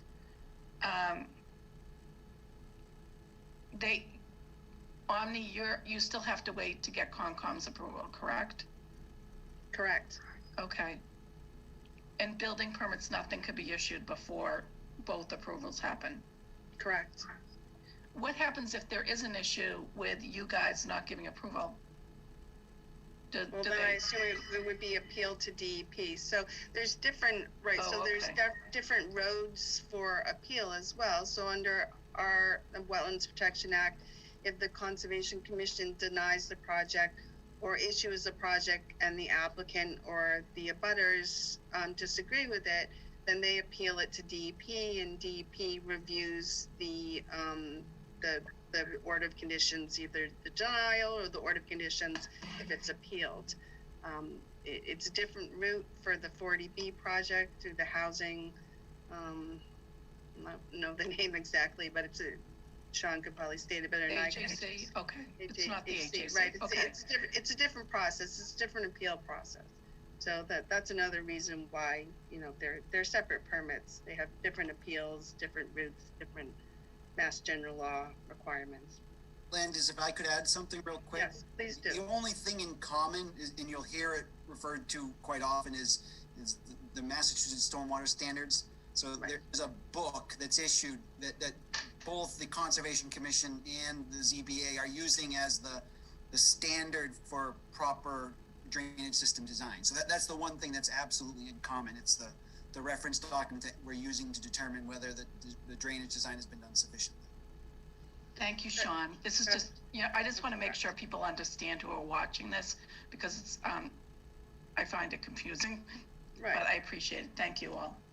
An example, so that when the commission looks at stormwater, they may look at it like we did at the very beginning, that it doesn't make sense to use the riverfront area to site the drainage basins if they could be moved someplace else. Now the 40B process might not look at it that way, but we're specifically looking at resource areas, it being at that time the riverfront area, and looking to protect the resource areas and these sections in the Massachusetts Wetlands Protection Act that protect the resource areas. So in that way, the stormwater system was related specifically to the Massachusetts Wetlands Protection Act and the protection of the resource areas. You may have a situation where you have an extended wetlands basin, which is a designed wetlands, and it may function in a way that's a decoy vernal pool.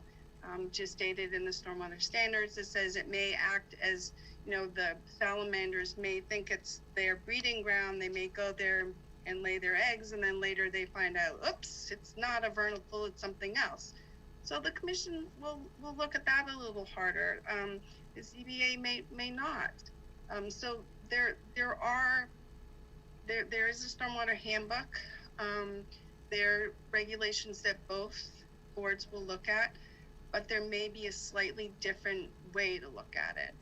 And that should just be one of the reasons why we want to make sure it's reviewed as far as the Wetlands Protection Act regulations, all the regulations. So, Landis, then I think what you're saying is the ZBA could approve the way the stormwater is being handled, but you guys are looking at it a little bit differently, and there could be an instance where you might not. Well, I think that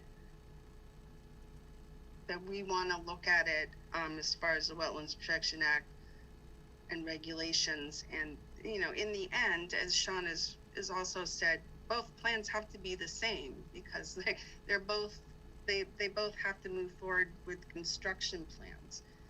So eventually they have to be the same, but if the Zoning Board of Appeals decision approves certain plans, and then Conservation Commission says, well, this is just an example, perhaps the extended wetlands isn't going to work, or you have to move something somewhere else, then they would have to go back to the ZBA and do an amendment if it was significant enough. And that's the applicant's risk. That's up to the applicant. Okay, thank you, and I appreciate everything that all of you are doing in all these many meetings. I know it's grueling. Yeah, you have another person who wants to speak.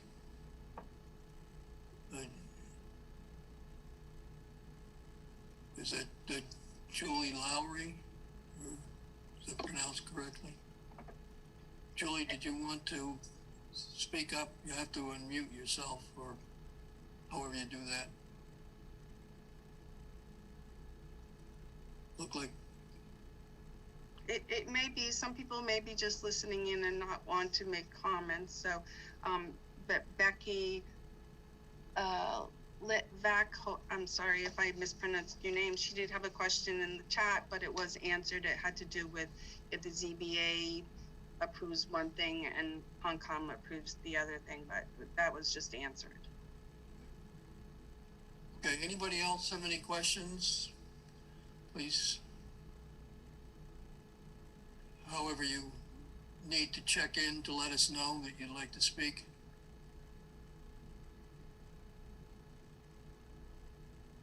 Okay. We were looking for continuing this to April 14th. Betsy, what time do you want to make that? We have a 7, a 7:15, a 7:30. 7:45. Okay. 7:45.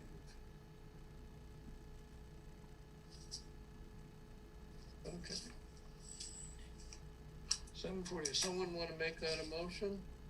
So moved. Second. All in favor? Bailey? Aye. Doug? Aye. Video? Aye. Betsy? Aye. Al? Aye. Jack, aye. Okay, thank you all. So we'll continue this and we'll get in touch with you regarding a meeting. Thank you, Mr. Chairman. Okay. It was a pleasure. Thank you. Good evening, everybody. Thank you all. Thank you, Sean. Thanks for coming.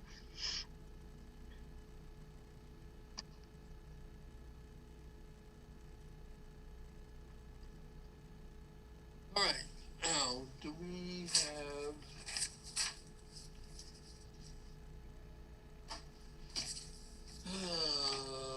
Right. On the agenda, on Burns Avenue, the appeal, there's some additional information. Anything that we need, any comments to make on that, Landis?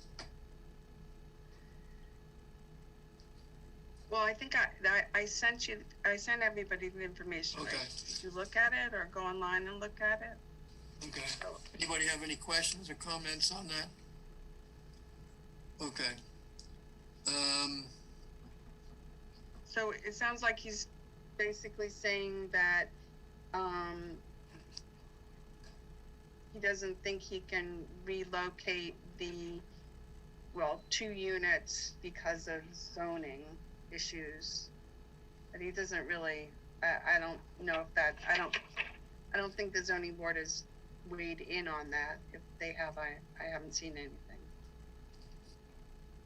The zoning board got a copy of the of that letter also. I don't know. Should we send that to them and ask them if that is correct? If the applicant's assumption is correct, or the applicant's statement is correct?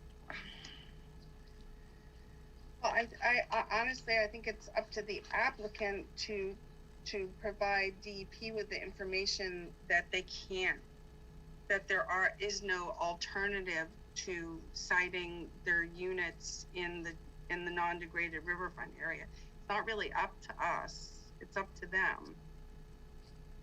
Okay, so they're saying they can't because it's because of zoning issues. Right. But I guess what we're not saying is we're not sure that that is a correct statement. Well, that could be a comment back to DEP.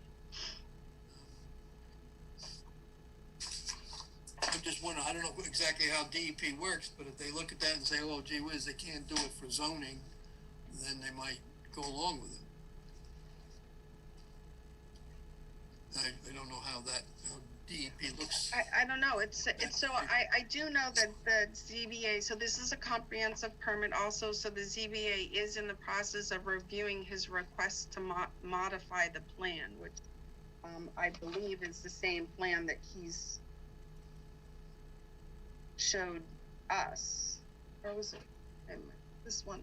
Now I'm getting it mixed up because I think he's asking for modification to the plans for the first one, the one that the utilities connected through Union Street.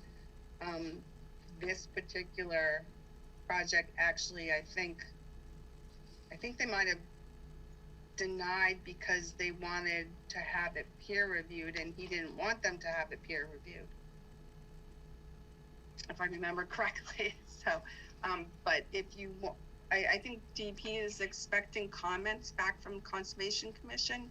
So this is the project that's currently in appeal to DEP, because the commission said no more alteration of the non-degraded riverfront area. I think we should just reinforce our position that we feel that it should not be, that area should not be utilized. It should not get extra degraded area to use, which is what our comments said to begin with. I think we should reinforce that to that he should not get the extra 5,000 square feet of non-degraded riverfront area to develop. Yeah. That we have still feel that that is the position that should prevail.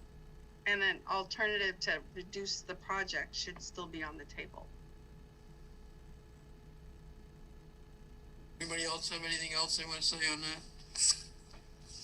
All right. 1900 Main Street, we're not doing anything further at this point. We'll try to find out. Supposedly the parcel was up for auctions, so we don't know what happened with that.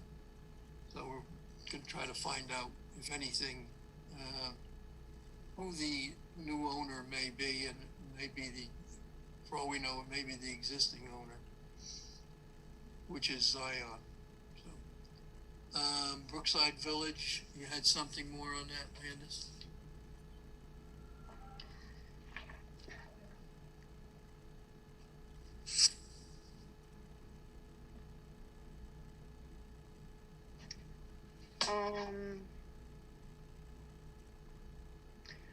On Brookside Village, I asked for an update of how they are proceeding, because they're also in litigation or close to litigation or in negotiation.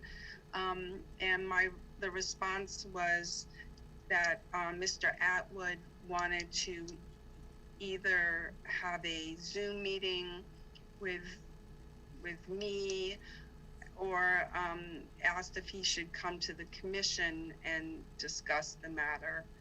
I know when they reached out to both me and Mike Yanovich to have a conversation, Mike Yanovich, his response was that he wouldn't have any conversation without town council involved. So I was hoping to just get a written communication from them as how they're proceeding with their litigation with the developer. So I'm a little hesitant about having a one-on-one conversation with the neighborhood association because of how the conversations have gone in the past. So I guess what I would do is reach out again and ask for just a summary of how they're proceeding with the developer. And that if you wanted to have a conversation with me and Mike Yanovich, that we would have town council involved as well.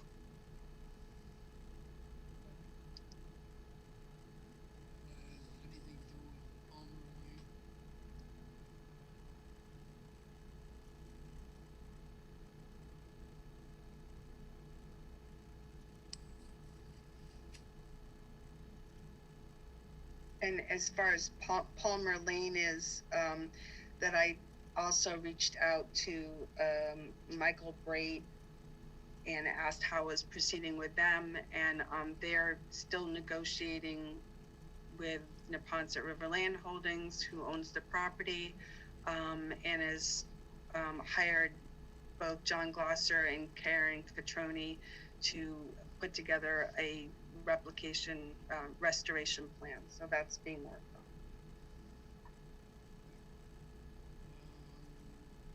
Comments, anything on here? Jack, you seem to be fading in and out. Yeah. Board comments. I know something about that Article 17. It's about parking in South Walpole for stadium events. It's before FinCon the other night. They hold off until it goes to planning board, which is on the 15th, I think it is, next Thursday. It doesn't really involve conservation. I don't know what the other Article 18 on overlay district. That's to include 455 South Street in the solar overlay district. That is a wetland behind that property, or in where they're looking to put this solar field? There's definitely wetlands in the vicinity. Not too far from the Neponset River. Right. Oh. Whatever. Is there any reason, any comments we'd want to make to planning board on that?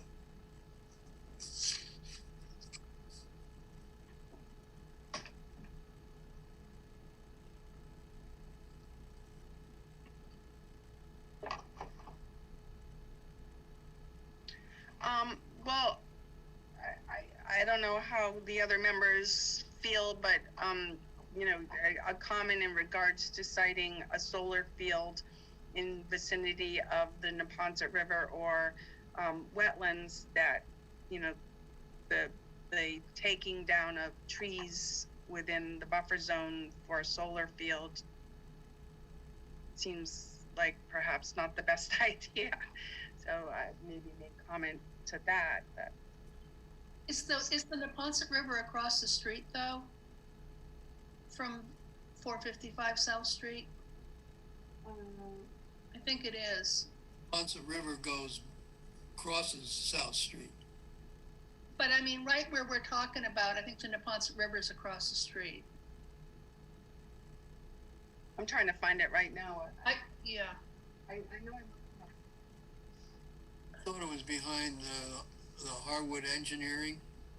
Is Yeah, that, try that. is that 455? So that Neponset River's not back there.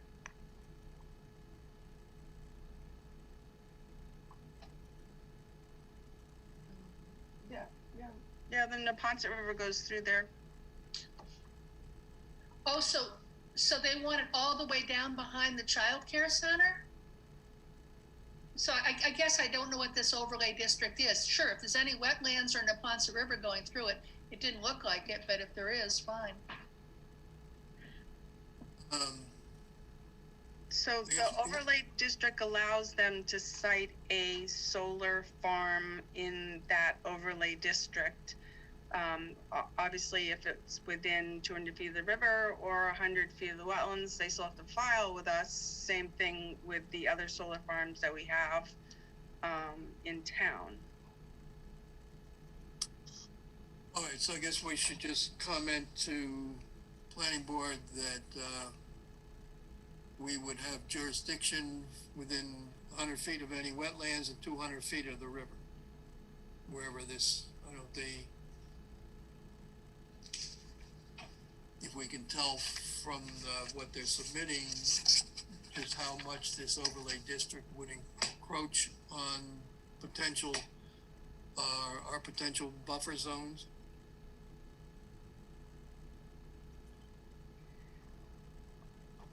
So the overlay district would allow them to site the field somewhere in that overlay district. I don't know what their particular plan is, but perhaps their plan should avoid siting the solar farm within 200 feet of the Neponset River. Maybe just say that. Also, that we would have jurisdiction of 100 feet of any wetland, bordering vegetated wetland also. Right. And if there are any vernal pools on site, you know, any potential for a vernal pool in that area, I would think could be. Could be. So 455 is a very particular address.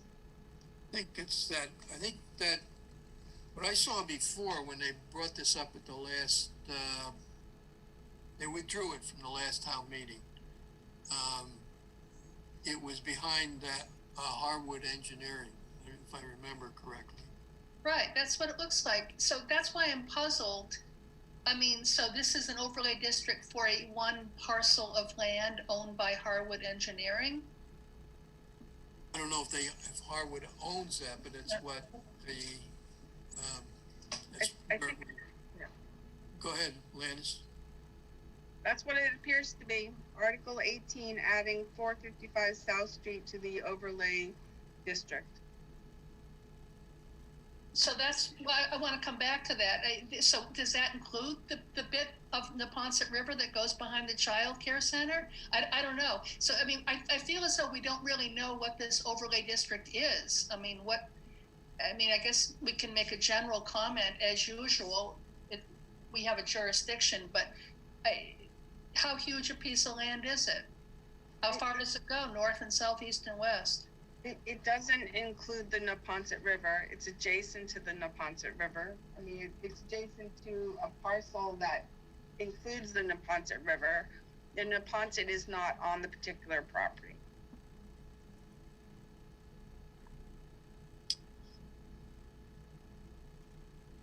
I think we just indicate to planning board that we are concerned, would be concerned if it's within the 200 feet, a riverfront area, and or 100 feet of vegetated wetland, and any potential vernal pool that might be in the area.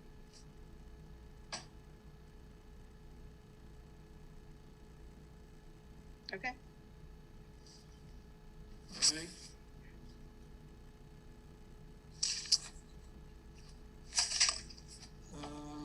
Okay, that's all we had on the agenda. If you recall, we voted, I believe we voted, a couple of meetings ago to involve Beta in, number one, helping with writing the order of conditions on the Summer Street project. Recall that? Yep. Okay. Yep. And we also, at that time,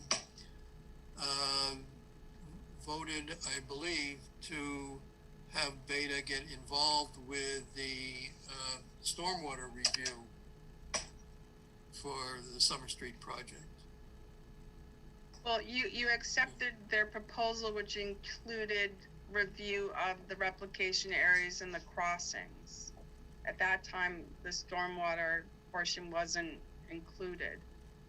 We had two prices on their quote. One was for the order of conditions. Yep. And the other was for the stormwater review, or the nope. It was crossing. To review the plans for the crossings, the walls, and the replication area. We voted to do that. Yes. Yes, okay.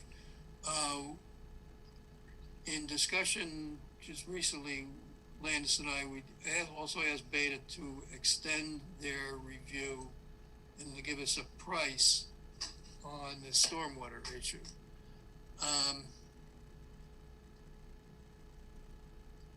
I can understand Mr. Hale's position with having somebody else come in on that, but I think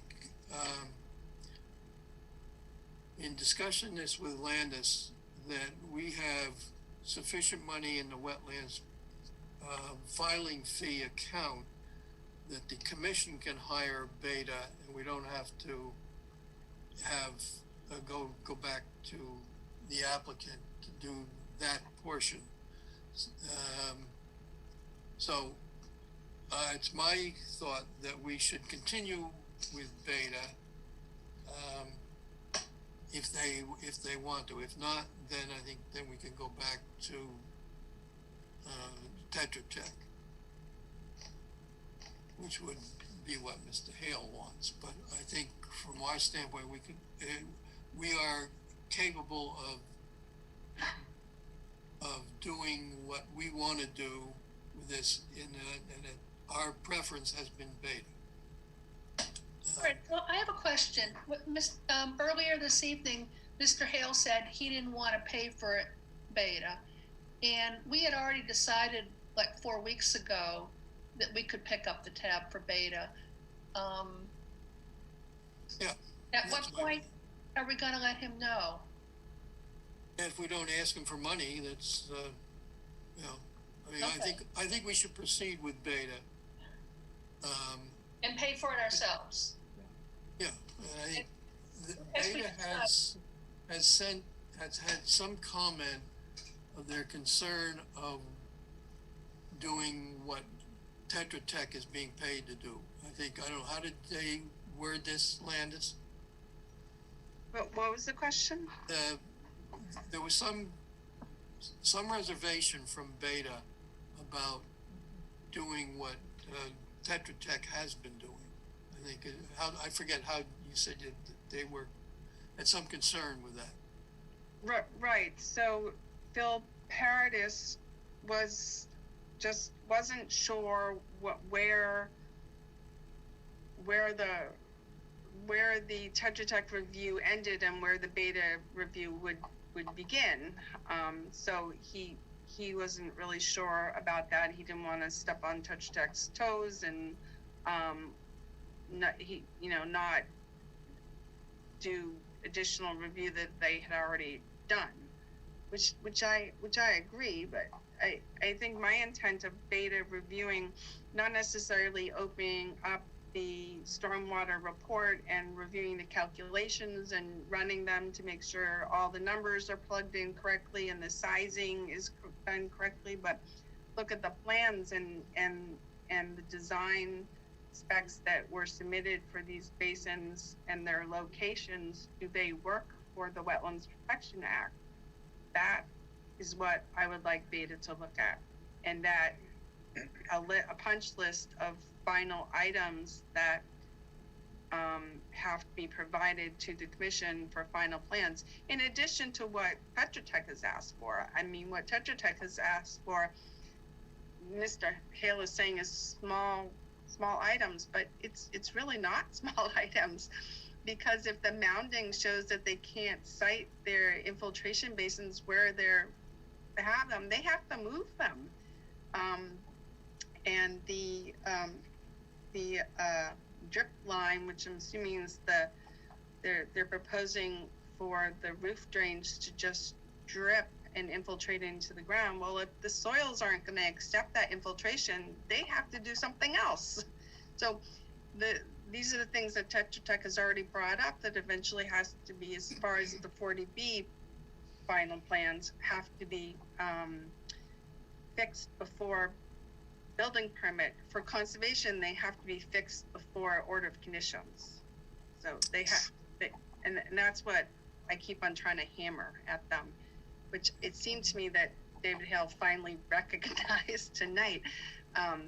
So the items that Tetra Tech calls out on their report have to be done and provided to the commission. They're great recommendations, as well as the plans have to be looked at to make sure that there's final specs for these stormwater BMPs. Can you get in touch with Beta and clarify what we are looking for? I'll talk to Marty again, and maybe get both Marty and Bill on board because there are separate conversations. So I agree. I think that what Tetra Tech has done, there's no point in rehashing that, and that I think it appears as though they have taken into account sufficient things to come up with, what's in general. I think it's the specifics regarding the, particularly this extended wetlands issue, and there's also a question that needs to be clarified, and they can probably do that question on these infiltration units that they have. They have 2 locations for these infiltration units, so there's some questions on those. So Landis, I think if you can get in touch with Beta and just try to clarify and see if they can do this, or if they don't want to do this, then I think then we can go back and talk to Tetra Tech. Okay. And can we at some point let David Hale know that we're going to pay for it? I think that might be nice, because he was concerned about it this evening. Well, yeah, I just let it ride myself, and if if we pay for it, then, and we don't ask him for it, I guess he's going to assume somehow Beta got paid, because they're not going to work for nothing. Unless he's sitting there worried every night, not being able to sleep, that he's going to get a bill tomorrow. Or he reviews the video that we're all talking about. I'm voting in favor without the applicant. Letting him know. We're a little, riding on the line here. We had a discussion about it 4 weeks ago. I guess he didn't see it because he asked again tonight. I just think it would be just sort of like a simple thing to do. I mean, we get plenty of stuff to be adversarial about, but we could say, hey, we're picking up the bill for Beta. If we get this straightened out, we can do that. Okay, good. Make you feel better. Yeah. I don't want you staying up late, not being able to sleep at night, Betsy. It's already happening. Okay, anybody else have anything else?